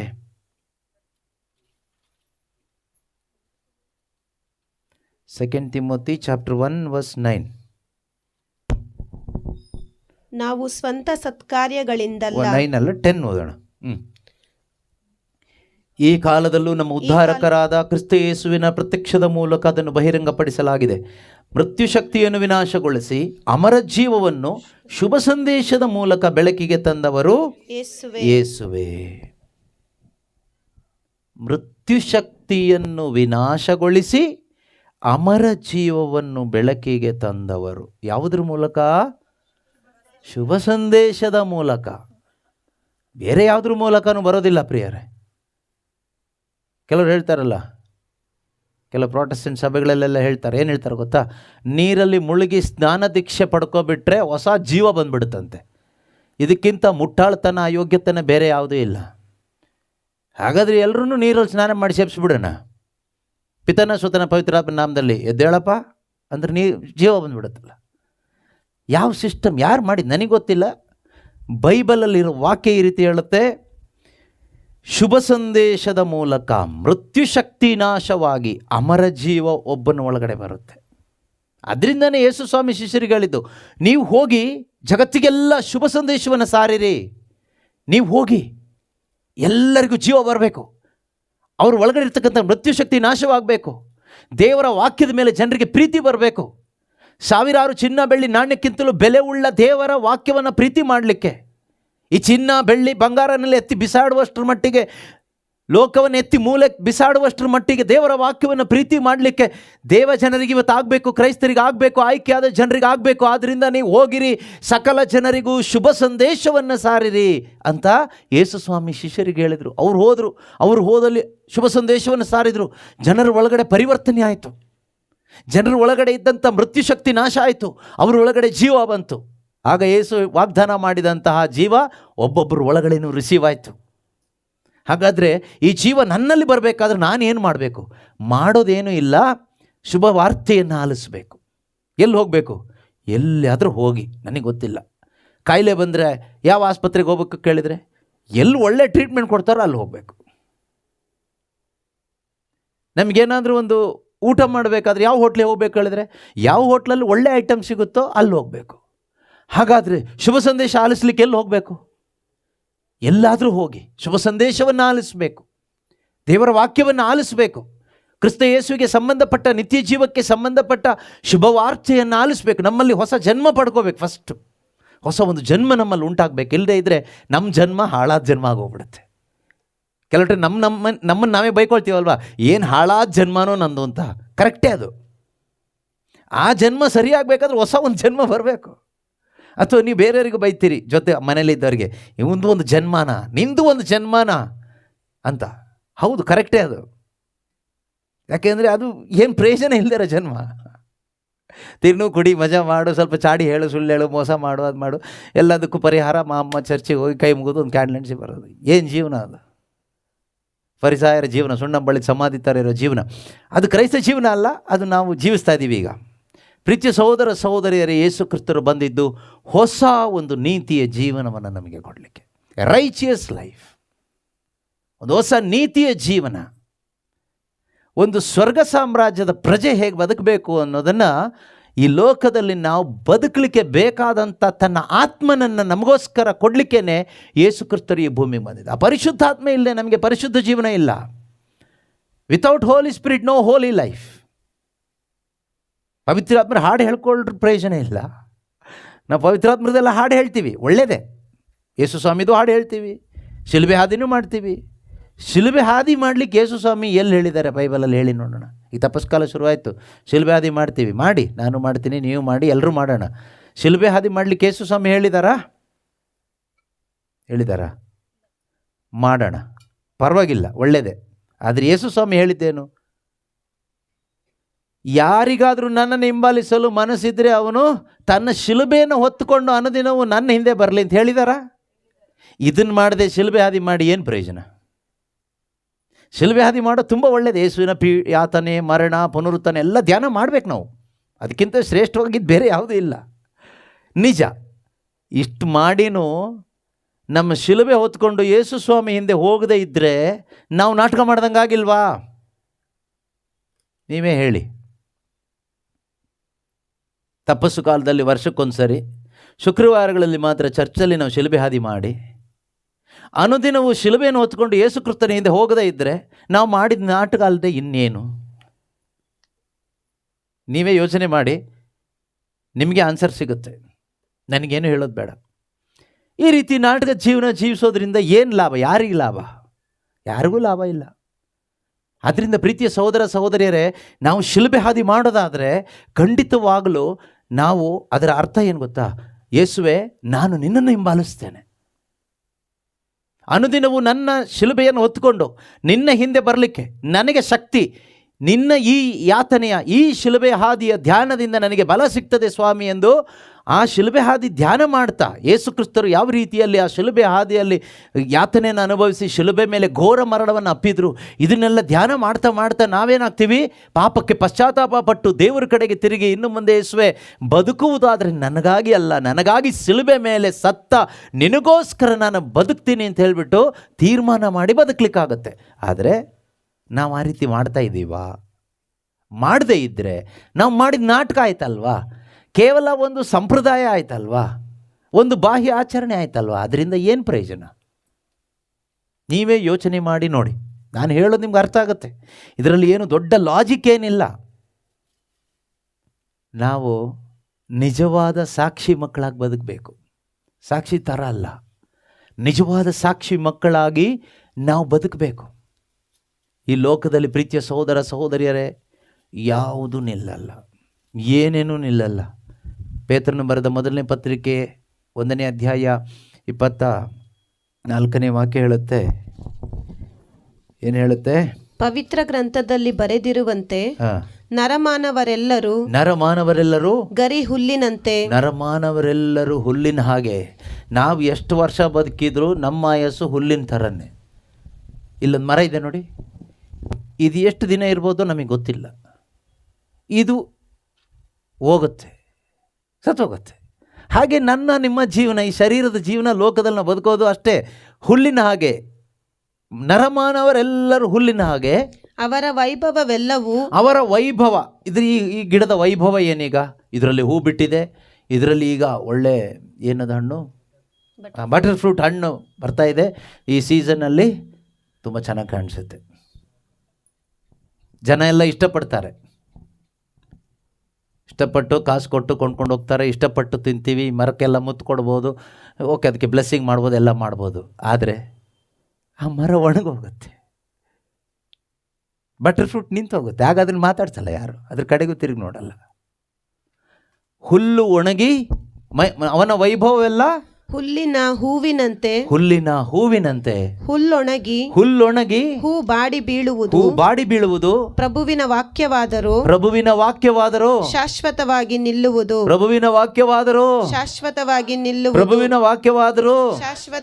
ಶಾಶ್ವತವಾಗಿ ನಿಲ್ಲೋದು ಮರನೂ ಅಲ್ಲ, ಅಥವಾ ಹುಲ್ಲು ಅಲ್ಲ, ಹೂವು ಅಲ್ಲ, ದೇವರ ವಾಕ್ಯ ಮಾತ್ರನೇ ಶಾಶ್ವತವಾಗಿ ನಿಲ್ಲೋದು. ಈ ಪ್ರಪಂಚದಲ್ಲಿ ಯಾವ ವೈಭವನೂ ನಿಲ್ಲೋದಿಲ್ಲ. ನೀವೆಷ್ಟೇ ಓದಿ ಓದಿ ಓದಿ ಓದಿ ಓದಿ ಆಕಾಶಕ್ಕೆ ಏರಿದ್ರು ಭೂಮಿಗೆ ಇಳಿಲೇಬೇಕು, ಕೆಳಗೆ ಬೀಳಲೇಬೇಕು.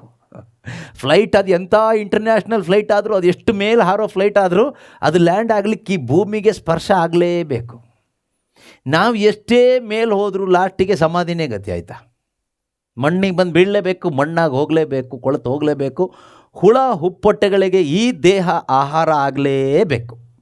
ನೀವು ಅದಕ್ಕೆ ಎಷ್ಟೇ ಒಳ್ಳೆ ಮೇಕಪ್ ಮಾಡಿದ್ರು, ಎಷ್ಟೇ ವಿದ್ಯಾಭ್ಯಾಸ ಕೊಟ್ಟರು, ಎಷ್ಟೇ ಪದಕ ತೆಗೆದುಕೊಂಡ್ರು, ಏನೇ ತೆಗೆದುಕೊಂಡ್ರು, ಎಷ್ಟೇ ಸ್ಥಾನ ಮಾನ ಮರ್ಯಾದೆ ಎಲ್ಲ ಕಾಪಾಡಿಕೊಂಡ್ರು, ಲಾಸ್ಟಿಗೆ ಯಾವುದೋ ಹುಳುಗಳು ಬಂದು ತಿನ್ಕೊಂಡು ಹೋಗುತ್ತೆ ಈ ದೇಹನ ಮಣ್ಣಲ್ಲಿ ಅಷ್ಟೇ. ವಾಕ್ಯ ಹೇಳುತ್ತೆ, ನಾನು ನೀವು ಅಷ್ಟೇ, ಪ್ರತಿಯೊಬ್ಬರದ್ದು ಶರೀರದ ಕತೆ ಅಷ್ಟೇ. ನೀವೆಷ್ಟೇ ಟ್ರೀಟ್ಮೆಂಟ್ ಮಾಡಿ, ಜಿಮ್ ಮಾಡಿ, ಅದು ಮಾಡಿ, ಇದು ಮಾಡಿ, ಯೋಗ ಮಾಡಿ, ಪ್ರಾರ್ಥನೆ ಮಾಡಿ, ಏನು ಮಾಡಿ ಉಳಿಸ್ಕೊಂಡ್ರು ಹುಲ್ಲು ಒಣಗಿ ಹೋಗುತ್ತೆ, ಹೂವು ಬಾಡಿ ಹೋಗುತ್ತೆ. ಮನುಷ್ಯನ ಜೀವನ, ಮನುಷ್ಯನ ವೈಭವ ಎಲ್ಲ ಈ ಹುಲ್ಲು ಹೂವಿಗೆ ಸಮಾನ. ಆದರೆ ಉಳಿಯೋದು ಒಂದೇ ದೇವರ ವಾಕ್ಯ. ಹಾಗಾದರೆ ಈ ದೇವರ ವಾಕ್ಯದಿಂದ ನಿನ್ನ ಒಳಗಡೆ ಒಂದು ಜನ್ಮ ಬಂದರೆ ನಿನ್ನ ಆತ್ಮ ಉಳ್ಕೊಳ್ಳುತ್ತೆ.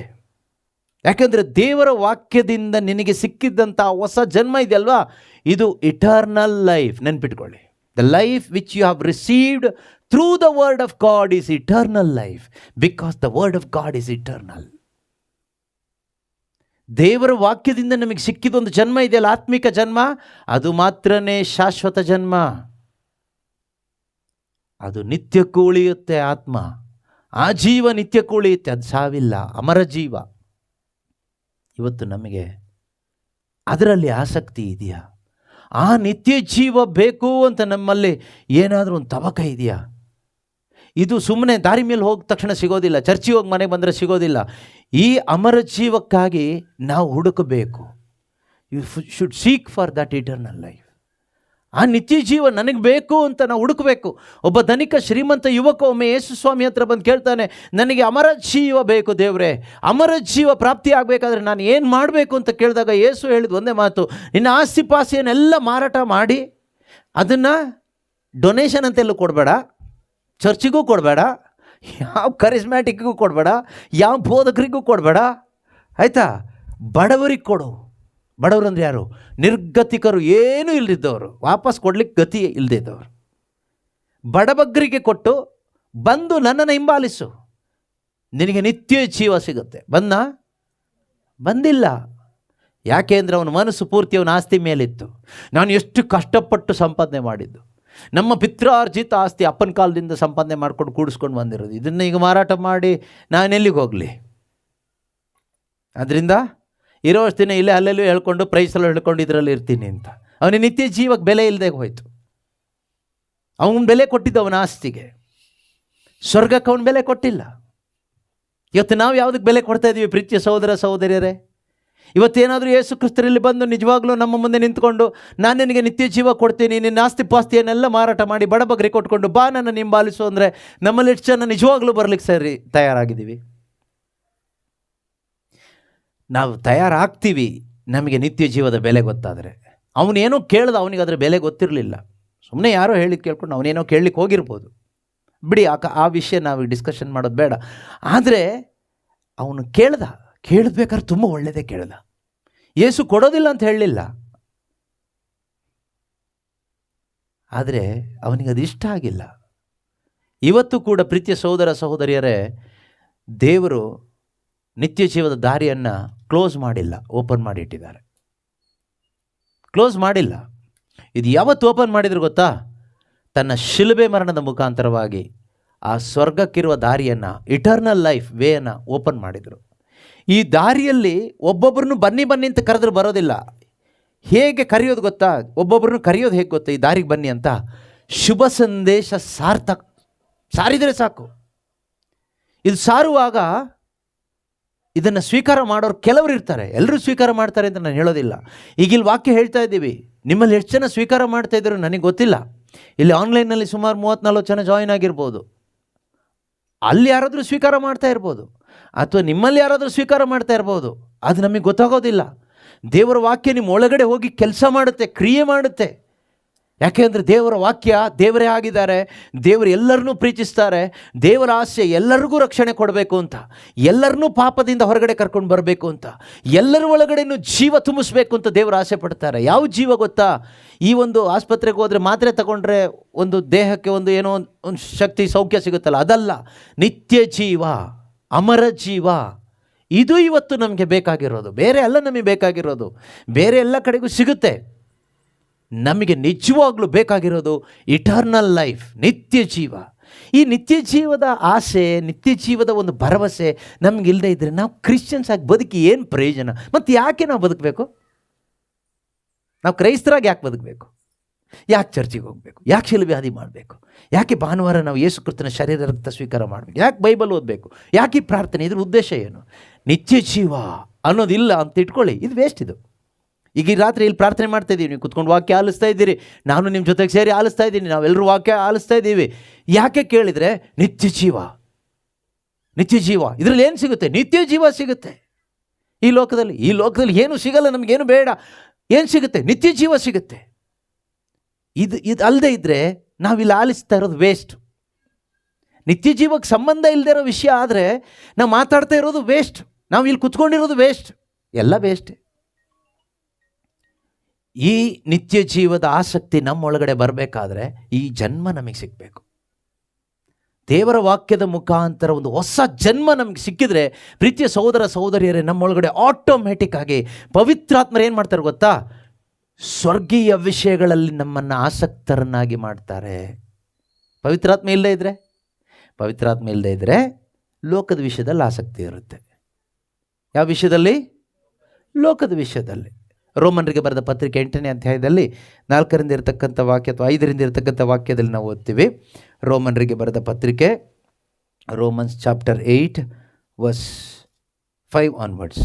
ಶರೀರ ಸ್ವಭಾವಕ್ಕೆ ಅನುಸಾರವಾಗಿ ನಡೆಯುವವರು ಶರೀರಕ್ಕೆ ಸಂಬಂಧಪಟ್ಟ ವಿಷಯಗಳಲ್ಲಿ ಮಗ್ನರಾಗಿರುತ್ತಾರೆ. ಪವಿತ್ರಾತ್ಮ ಅವರಿಗೆ ಅನುಸಾರವಾಗಿ ನಡೆಯುವವರಾದರೂ ಆತ್ಮಕ್ಕೆ ಸಂಬಂಧಪಟ್ಟ ವಿಷಯಗಳಲ್ಲಿ ಮಗ್ನರಾಗಿರ್ತಾರೆ. ಪ್ರಶ್ನೆ ನಮಗೆ ನಾವೇ ಹಾಕೋಬೇಕು, ನಾನು ಯಾವ ವಿಷಯದಲ್ಲಿ ಮಗ್ನನಾಗಿದ್ದೀನಿ? ಈಗಲ್ಲ, ಪ್ರತಿದಿನ, ಡೈಲಿ ಲೈಫ್, ನನ್ನ ಅನುದಿನದ ಜೀವನ ಯಾವ ವಿಷಯದಲ್ಲಿ ಮಗ್ನನಾಗಿದ್ದೀನಿ? ಅಥವಾ ನಾವು ಕ್ರೈಸ್ತರಾದ ನಾವು ಯಾವ ವಿಷಯದಲ್ಲಿ ಮಗ್ನರಾಗಿ ಬದುಕ್ತಾ ಇದ್ದೀವಿ ಪ್ರತಿದಿನ ಬದುಕುವಾಗ? ಇವತ್ತು ಬಿಟ್ಬಿಡಿ, ಈ ಟೈಮ್ ಬಿಟ್ಬಿಡಿ. ಈಗ ಎಲ್ಲರೂ ಸ್ವರ್ಗದಲ್ಲೇ ಮಗ್ನರಾಗಿರ್ತೀವಿ. ನಾವು ಕೇಳಿದ್ರೆ ನಮಗೆ ಸ್ವರ್ಗ ಸಾಕು, ಏಸು ಬಿಟ್ಟರೆ ಬೇರೆ ಏನು ಬೇಡ ಅಂತ ಹೇಳೋ ಮಟ್ಟದಲ್ಲಿ ನಾವು ಇವಾಗ ಇರ್ತೀವಿ. ಅದು ಲೆಕ್ಕಾಚಾರಕ್ಕೆ ತಗೊಳ್ಳೋದು ಬೇಡ. ಅನುದಿನದ ಜೀವನ ನಾವು ಯಾವ ವಿಷಯದಲ್ಲಿ ಮಗ್ನರಾಗಿರ್ತೀವಿ? ನಮ್ಮ ಮೈಂಡ್ ಯಾವ ವಿಷಯದಲ್ಲಿ ಥಿಂಕ್ ಮಾಡ್ತಾ ಇರುತ್ತೆ? ಇನ್ನೂ ಹೇಗೆ ದುಡ್ಡು ಮಾಡ್ಬೋದು, ಇನ್ನೂ ಯಾವ ರೀತಿ ಒಳ್ಳೆ ರೀತಿಯಲ್ಲಿ ನಾವು ಲೌಕಿಕವಾಗಿ ಒಳ್ಳೆ ರೀತಿಯಲ್ಲಿ ಇನ್ನೂ ಹೇಗೆ ನಾವು ಇಂಪ್ರೂವ್ ಆಗ್ಬೋದು, ಇನ್ನೂ ನಾವು ಹೇಗೆ ಮೇಲೆ ಬರ್ಬೋದು ಅಲ್ವಾ? ಇದೇ ಥಿಂಕ್ ಮಾಡೋದಲ್ವಾ? ಮಕ್ಕಳಿಗೆ ಯಾವ ಶಾಲೆಯಲ್ಲಿ ಓದಿಸ್ಬೇಕು, ಯಾವ ಕಾಲೇಜಲ್ಲಿ ಓದಿಸ್ಬೇಕು, ಈ ಎಜುಕೇಷನ್ 10th ಆದಮೇಲೆ ಯಾವ ಕೋರ್ಸ್ ಕೊಡಿಸ್ಬೇಕು, PUC ಆದಮೇಲೆ ಯಾವುದು ಡಿಗ್ರಿಗೆಲ್ಲಿ ಕಳಿಸ್ಬೇಕು, ಹಾಸ್ಟ್ಲಿಗೆ ಕಳಿಸ್ಬೇಕಾ ಇಲ್ಲಿಂದನೇ ಕಳಿಸ್ಬೇಕಾ, ಯಾವ ಕಾಲೇಜಲ್ಲಿ ಕಳಿಸಿದರೆ ಒಳ್ಳೆ ಬೇಗ ಜಾಬ್ ಸಿಗುತ್ತೆ, ಇಂಡಿಯಾದಲ್ಲಿ ಓದಿಸ್ಬೇಕಾ ಫಾರಿನ್ನಲ್ಲಿ ಓದಿಸ್ಬೇಕಾ, ಇದೆಲ್ಲ ಯೋಚನೆ ಮಾಡ್ತೀವ? ಎಲ್ಲಿ ಸೈಟಿಗೆ ರೇಟ್ ಕಡಿಮೆ ಇದೆ, ಎಲ್ಲಿ ಎಷ್ಟು ಮನೆ ಕಟ್ಬೋದು, ಎಷ್ಟು ಬಾಡಿಗೆ ಕೊಡ್ಬೋದು, ಬಾಡಿಗೆ ಕೊಟ್ಟರೆ ಎಷ್ಟು ಬಾಡಿಗೆ ಸಿಗ್ಬೋದು, ಬಿಸ್ನೆಸ್ಗೆ ಎಲ್ಲಿ ಎಷ್ಟು ಇನ್ವೆಸ್ಟ್ ಮಾಡ್ಬೋದು, ಎಷ್ಟು ಇನ್ವೆಸ್ಟ್ ಮಾಡಿದರೆ ಎಷ್ಟು ಸಿಗುತ್ತೆ, ಎಷ್ಟು ಲಾಭ ಸಿಗುತ್ತೆ, ಎಷ್ಟು ನಷ್ಟ ಆಗ್ಬೋದು, ನಾವು ಯಾವ ವಿಷಯದಲ್ಲಿ ಥಿಂಕ್ ಮಾಡ್ತೀವಿ?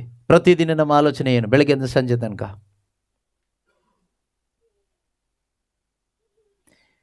ಕಾರಣ ಏನು ಅಂದರೆ ವೆರಿ ಸಿಂಪಲ್, ಪವಿತ್ರಾತ್ಮ ಒಳಗಡೆ ಇಲ್ಲ. ಅಥವಾ ಇದ್ದರೂ ಕೂಡ ಪವಿತ್ರಾತ್ಮರನ್ನ ಮೂಲೆಗೆ ತಳ್ಳಿಬಿಟ್ಟಿದ್ದೀವಿ.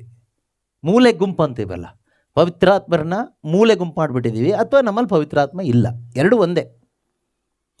ವಾಕ್ಯ ಹೇಳುತ್ತೆ, ಶರೀರ ಸ್ವಭಾವಕ್ಕೆ ಅನುಸಾರವಾಗಿ ನಡೆಯುವವರು ಶರೀರಕ್ಕೆ ಸಂಬಂಧಪಟ್ಟ ವಿಷಯಗಳಲ್ಲಿ ಮಗ್ನರಾಗಿರ್ತಾರೆ. For those who live according to the flesh set their minds on the things of the flesh.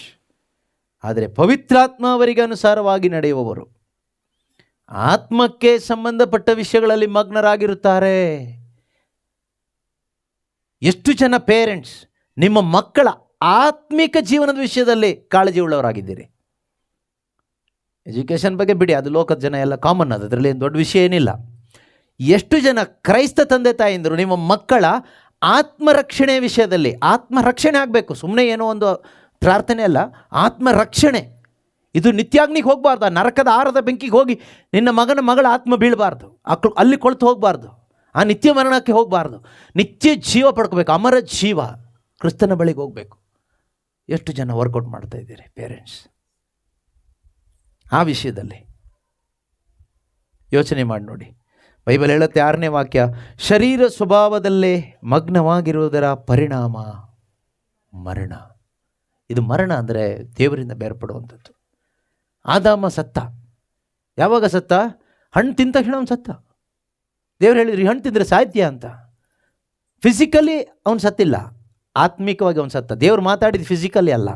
ದೇವರು ಮಾತು ಯಾವತ್ತೂ ಈ ಮಾನಸಿಕವಾದ ಅರ್ಥ ಅಲ್ಲ, ಅದಕ್ಕಿರೋದು ಆಧ್ಯಾತ್ಮಿಕವಾದ ಅರ್ಥ ಇದೆ, ಆತ್ಮಿಕ ಅರ್ಥ ಇದೆ. ಸೊ ಆತ್ಮಿಕ ಅರ್ಥದಲ್ಲಿ ನೋಡುವಾಗ ಸಾವು ಅಂದರೆ ಸಪ್ರೇಷನ್, ಡೆತ್ ಈಸ್ ಸಪ್ರೇಷನ್. ಆದಾಮನು ದೇವರಿಂದ ಬೇರ್ಪಟ್ಟ, ದೇವರ ಸಂಬಂಧ ಕಳ್ಕೊಂಡ, ಆತ್ಮದಲ್ಲಿ ಅವನು ಸತ್ತು ಹೋದ. ಶರೀರದಲ್ಲಿ ಅವನು ಜೀವಂತವಾಗಿದ್ದ, 900 ಚಿಲ್ಲರೆ ವರ್ಷ ಬದುಕಿದ. ಆದರೆ ದೇವರಿಂದ ದೂರ ಆದ, ದೇವರ ಸಂಬಂಧ ಇಲ್ಲೇ. ನಾವು ಕೂಡ ಹಾಗೆ ಬದುಕ್ತಾ ಇದ್ದೀವಿ. ಎಷ್ಟೋ ಜನ ಶರೀರದಲ್ಲಿ ಚೆನ್ನಾಗಿದ್ದೀವಿ, ಆರೋಗ್ಯವಾಗಿದ್ದೀವಿ, ಆದರೆ ದೇವರ ಸಂಬಂಧದಲ್ಲಿ ಇದ್ದೀವಾ? ದೇವರೊಂದಿಗೆ ಒಂದಾಗಿ ಬದುಕ್ತಾ ಇದ್ದೀವಾ? ಪ್ರಾರ್ಥನೆ ಮಾಡ್ತಾ ಇದ್ದೀವಾ? ಚರ್ಚಿಗೆ ಹೋಗ್ತಾ ಇದ್ದೀವಾ? ಬೈಬಲ್ ಓದ್ತಾ ಇದ್ದೀವಾ? ಅಲ್ಲ, ದೇವರ ಸಂಬಂಧದಲ್ಲಿದ್ದೀವಾ? ಕೆಲವೊಮ್ಮೆ ಪ್ರಾರ್ಥನೆ ಮಾಡಿನೂ ಚರ್ಚಿಗೆ ಹೋಗಿನೂ ಬೈಬಲ್ ಓದಿನೂ ಎಲ್ಲ ದೇವರ ಸಂಬಂಧ ದೂರ ಬೇರ್ಪಟ್ಟು ಇರಲಿಕ್ಕೆ ಸಾಧ್ಯ ಇದೆ. ಅದರಿಂದ ಅದು ಲೆಕ್ಕಾಚಾರ ಬೇಡ. ದೇವರ ಸಂಬಂಧದಲ್ಲಿದ್ದೀವಾ? ಇದ್ರೆ ಹೇಗೆ ಗೊತ್ತಾಗುತ್ತೆ? 6ನೇ ವಾಕ್ಯ ಹೇಳುತ್ತೆ, ಸಂಬಂಧದಲ್ಲಿದ್ದರೆ ಹೇಗೆ ಗೊತ್ತಾಗುತ್ತೆ? ಶರೀರ ಸ್ವಭಾವದಲ್ಲೇ ಮಗ್ನರಾಗಿರುವ ಪರಿಣಾಮ ಮರಣ.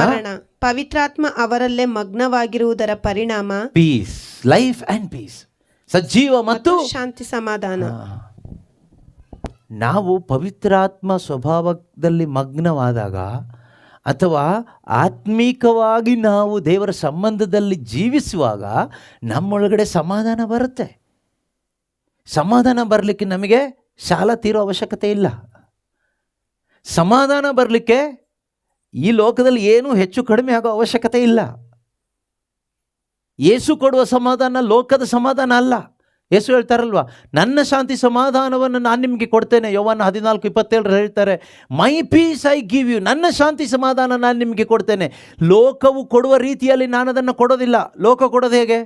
ಈಗ ನಿಮಗೆ ಮನೆ ಇಲ್ಲ, ತುಂಬ ಸಮಾಧಾನ ಇಲ್ಲದೆ ಹೀಗಿದ್ದೀರಿ, ಅಯ್ಯೋ ಮನೆ ಇಲ್ಲ. ಯೇಸು ಬಂದರು, ಭಯಪಡಬೇಡ, ನಾನು ನಿನಗೆ ಹೊಸ ಮನೆ ಕಟ್ಟಿಸ್ಕೊಡ್ತೀನಿ, ಆಗೊಂದು ಸಮಾಧಾನ ಸಿಗುತ್ತೆ. ಆ ಥರ ಅಲ್ಲ, ಲೋಕ ಕೊಡುವ ರೀತಿಯಲ್ಲಿ ಅಲ್ಲ ನಾನು ನಿಮಗೆ ಸಮಾಧಾನ ಕೊಡೋದು. ಕೆಲ ಟೈಮ್ ಗಂಡ ಹೆಂಡತಿ ಮಧ್ಯದಲ್ಲಿ ಏನು ದೊಡ್ಡ ಗಲಾಟೆ ಆಗಿ ಸಮಾಧಾನ ಇಲ್ಲದೆ ಇರಬೇಕಾದ್ರೆ ಯೇಸು ಹೇಳ್ತಾರೆ, ಈಗ ನಿನ್ನ ಗಂಡನ ನಾನು ಸರಿ ಮಾಡಿ ಕೊಡ್ತೀನಿ. ಆ ರೀತಿ ಲೋಕ ಕೊಡುವ ರೀತಿಯಲ್ಲಿ ಒಂದು ಸಮಾಧಾನ ಅಲ್ಲ ಕೊಡೋದು. ನಿನಗೆ ಯಾಕೆ ಸಮಾಧಾನ ಇಲ್ಲ ಅಂತ ಕೇಳುವಾಗ ಒಬ್ರು ಹೇಳ್ತಾರೆ, ಅಯ್ಯೋ ನನ್ನ ಪರೀಕ್ಷೆನಲ್ಲಿ ಫೇಲ್ ಆಗಿಬಿಟ್ಟೆ, ಅದಕ್ಕೆ ಸಮಾಧಾನ ಇಲ್ಲ, ಸಾಯಬೇಕು ಅಂತ ಬಂದಿದ್ದೀನಿ.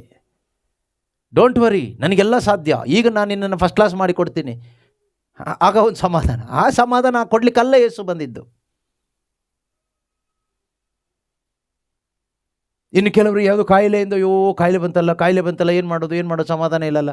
ಯೇಸು, ಏನು ಹೆದರ್ಕೋಬೇಡಿ, ಇನ್ನು ಕಾಯಿಲೆ ಎಲ್ಲ ವಾಸಿ ಮಾಡಿ ಕಾಯಿಲೆನೇ ಬಾರದೇ ಇದ್ದಾಗ ಮಾಡಿಬಿಡ್ತೀನಿ. ಆಗುತ್ತೆ, ಅವರಿಗೆ ಆಗುತ್ತೆ, ಎಲ್ಲ ಅವ್ರಿಗೆ ಆಗದೆ ಇರೋದು ಯಾವುದು. ಆಗ ನಮ್ಗೆ ಸಮಾಧಾನ. ಆ ಸಮಾಧಾನ ಕೊಡ್ಲಿಕ್ಕಲ್ಲ ಯೇಸು ಬಂದಿದ್ದು. ಪಕ್ಕದ ಮನೆಯವ್ರು ತುಂಬ ತೊಂದರೆ ಕೊಡ್ತಾ ಇದ್ದಾರೆ, ಸಮಾಧಾನನೇ ಇಲ್ಲ, ಏನು ಮಾಡೋದು ದೇವರೇ, ಈಗ ಓಡಿಸಿ ಅವ್ರನ್ನ ಖಾಲಿ ಮಾಡಿಸ್ತೀನಿ ನೋಡು. ಅದು ಯಾವುದು ಮಂತ್ರವಾದಿಗಳು ಮಾಡೋ ಕೆಲಸ, ಅದು ಯೇಸು ಕ್ರಿಸ್ತರು ಮಾಡೋ ಕೆಲಸ ಅಲ್ಲ. ಅವ್ರನ್ನ ಓಡಿಸಿ ನಿಮಗೆ ಸಮಾಧಾನ ಕೊಡೋದು ಆ ಕೆಲಸ ಅಲ್ಲ ಯೇಸು ಮಾಡೋದು. ಅಯ್ಯೋ ಕೆಲಸದಲ್ಲಿ ತುಂಬ ಟೆನ್ಷನ್, ಪ್ರಮೋಷನ್ನೇ ಕೊಡ್ತಾ ಇಲ್ಲ, ಸ್ಯಾಲ್ರಿ ಇನ್ಕ್ರಿಮೆಂಟ್ ಮಾಡ್ತಾ ಇಲ್ಲ, ಏನು ಮಾಡೋದು, ಸಮಾಧಾನನೇ ಇಲ್ಲ, ಅದಕ್ಕೆ ಕುಡಿತಾ ಇದ್ದೀನಿ ಸ್ವಲ್ಪ. ಯೇಸು ಬಂದು ಹೇಳ್ತಾರಾ, ಕುಡಿಬೇಡ, ನಿನಗೆ ನಾನು ಸಮಾಧಾನ ಕೊಡ್ತೀನಿ, ಜಾಬಲ್ಲಿ ನಿನಗೆ ಒಳ್ಳೆ ಮೇಲೆ ತಗೊಂಡು ಹೋಗ್ತೀನಿ ಅಂತ ಹೇಳ್ಬಿಟ್ಟೆ ಅಂತ ಮಾಡಿ. ಇಲ್ಲ, ಯೇಸು ಆ ಸಮಾಧಾನ ಕೊಡ್ಲಿಕ್ಕೆ ಅಲ್ಲ ಬಂದಿದ್ದು. ಯೇಸು ಹೇಳ್ತಾರೆ, ನನ್ನ ಸಮಾಧಾನ ನಾನು ನಿನಗೆ ಕೊಡ್ತೀನಿ, ಲೋಕ ಕೊಡುವ ರೀತಿಯಲ್ಲಿ ಅಲ್ಲ ನಾನು ನಿಮ್ಗೆ ಕೊಡೋದು. ನಾವು ಬಯಸ್ತಾ ಇರೋದೆಲ್ಲ ಲೌಕಿಕವಾದ ರೀತಿಯಲ್ಲಿ, ಕರೆಕ್ಟ್ ಅಲ್ವಾ? ಇದೊಂದು ಆದರೆ ಸಮಾಧಾನ, ಇದೊಂದು ಹೋದರೆ ಸಮಾಧಾನ, ಇದೊಂದು ಬಂದರೆ ಸಮಾಧಾನ. ಯೇಸು ಹೇಳ್ತಾರೆ, ನನ್ನ ಶಾಂತಿ ಸಮಾಧಾನವನ್ನು ನಾನು ನಿಮಗೆ ಕೊಡ್ತೀನಿ. ಓದಿ ನೋಡೋಣ ವಾಕ್ಯ. ನಾನು ಶಾಂತಿ ಸಮಾಧಾನವನ್ನು ನಿಮಗೆ ಬಿಟ್ಟು ಹೋಗುತ್ತೇನೆ, ನನ್ನ ಶಾಂತಿ ಸಮಾಧಾನವನ್ನು ನಿಮಗೆ ಕೊಡುತ್ತೇನೆ. ಈ ಲೋಕವು ಕೊಡುವ ರೀತಿಯಲ್ಲಿ ನಾನದನ್ನು ನಿಮಗೆ ಕೊಡುವುದಿಲ್ಲ. ಈ ಲೋಕ ಕೊಡುವ ರೀತಿಯಲ್ಲಿ, ಲೌಕಿಕವಾದ ರೀತಿಯಲ್ಲಿ ಅಲ್ಲ ಕೊಡೋದು. ಮತ್ತು ಯಾವ ರೀತಿ ಶಾಂತಿ ಸಮಾಧಾನ ಯೇಸು ಕೊಡ್ತಾರೆ?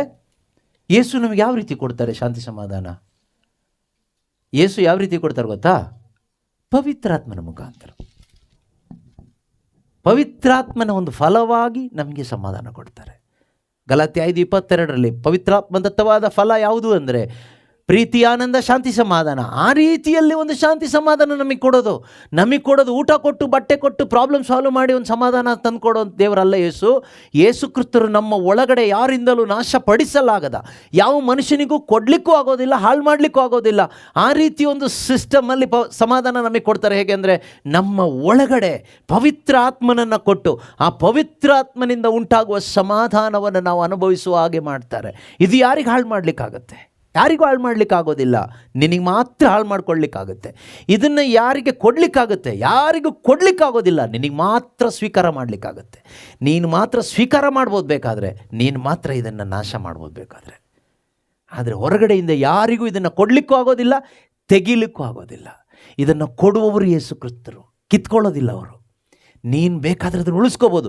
ಪವಿತ್ರಾತ್ಮರನ್ನು ಉಳಿಸ್ಕೊಂಡ್ರೆ ಆ ಸಮಾಧಾನ ಉಳಿಯುತ್ತೆ. ಪವಿತ್ರಾತ್ಮರು ಇಲ್ಲದೆ ಇದ್ದರೆ, ಪವಿತ್ರಾತ್ಮರನ್ನು ನೊಂದ್ಕೊಂಡ್ರೆ ಆ ಸಮಾಧಾನ ಹಾಳಾಗೋಯ್ತು. ಆಮೇಲೆ ಗಂಡ ಸಮಾಧಾನ ಕೊಟ್ಟಿಲ್ಲ, ಹೆಂಡತಿ ಸಮಾಧಾನ ಕೊಟ್ಟಿಲ್ಲ, ಮಕ್ಕಳು ಸಮಾಧಾನ ಕೊಟ್ಟಿಲ್ಲ, ಸಮಾಧಾನನೇ ಇಲ್ಲ, ದೇವರೇ ದೇವರೇ ದೇವರೇ ಅಂದರೆ ಸಮಾಧಾನ ಎಲ್ಲಿಂದ ಸಿಗುತ್ತೆ?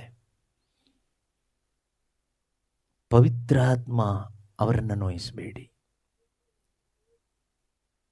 ಈ ಸಮಾಧಾನ ಕೊಡಲಿಕ್ಕೆ ಯೇಸು ಬಂದಿತ್ತು. ಜನರೆಲ್ಲರೂ ಸಮಾಧಾನ ಬದುಕಬೇಕು ಅಂತಲೇ ಯೇಸು ಕ್ರಿಸ್ತರು ಆ ಸಮಾಧಾನವನ್ನು ಕೊಡಲಿಕ್ಕೆ ಈ ಜಗತ್ತಿಗೆ ಸಮಾಧಾನದ ಪ್ರಭುವಾಗಿ, ಅರಸನಾಗಿ ಯೇಸು ಕ್ರಿಸ್ತರು ಬಂದಿದ್ದು. Prince of piece.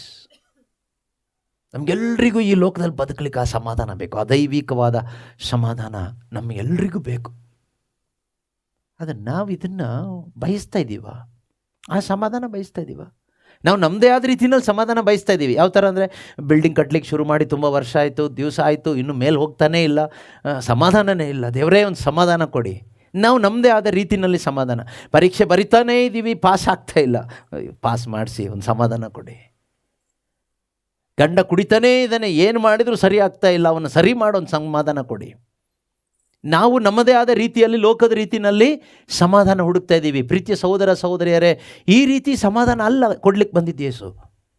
ಶಾಶ್ವತವಾದ ಪವಿತ್ರಾತ್ಮನ ಫಲವಾಗಿ ಒಂದು ಸಮಾಧಾನವನ್ನು ಕೊಡಲಿಕ್ಕೋಸ್ಕರ ಯೇಸು ಕ್ರಿಸ್ತರು ಬಂದಿದ್ದಾರೆ. ವಾಕ್ಯ ಹೇಳುತ್ತಲ್ವ, ಶರೀರ ಸ್ವಭಾವದಲ್ಲೇ ಮಗ್ನವಾಗಿರೋ ಮನಸ್ಸು ದೇವರಿಗೆ ಶತ್ರು. ಒಂದು ಸಮಾಧಾನ ಇಲ್ಲ. ಅಂಥ ಮನಸ್ಸು ದೇವರ ನಿಯಮಕ್ಕೆ ಮಣಿಯುವುದಿಲ್ಲ, ಮಣಿಸಲು ಸಾಧ್ಯವೂ ಇಲ್ಲ. ಆದರೆ ಪವಿತ್ರಾತ್ಮ ಅವರಲ್ಲೇ ಮಗ್ನವಾಗಿರುವ ಮನಸ್ಸು ದೇವರಿಗೆ ಮಿತ್ರು, ದೇವರ ಜೊತೆಗೆ ಫ್ರೆಂಡ್ಶಿಪ್ಪಲ್ಲಿರುತ್ತೆ. ಅಲ್ಲೇನಿರುತ್ತೆ? ಸಜೀವ ಮತ್ತು ಶಾಂತಿ ಸಮಾಧಾನ. ಇದು ದುಡ್ಡು ಕೊಟ್ಟರೆ ಬರೋದಿಲ್ಲ. ಇದು ಎಲ್ಲಿಂದ ಸಿಗುತ್ತೆ ಕೇಳಿದರೆ, ಇದು ಕಂಟಿನ್ಯೂಸ್ ಆಗಿ ನಮ್ಮೊಳಗಡೆ ಹೀಗೆ ಫೀಡ್ ಆಗ್ತಾನೇ ಇರುತ್ತೆ, ಇನ್ಕ್ರೀಸ್ ಆಗ್ತಾರೆ, ಇದು ಹೆಚ್ಚಾಗ್ತಾ ಹೋಗುತ್ತೆ. ಇದು ಹೆಚ್ಚು ಮಾಡ್ಕೊಳ್ಳೋದು ಹೇಗೆ?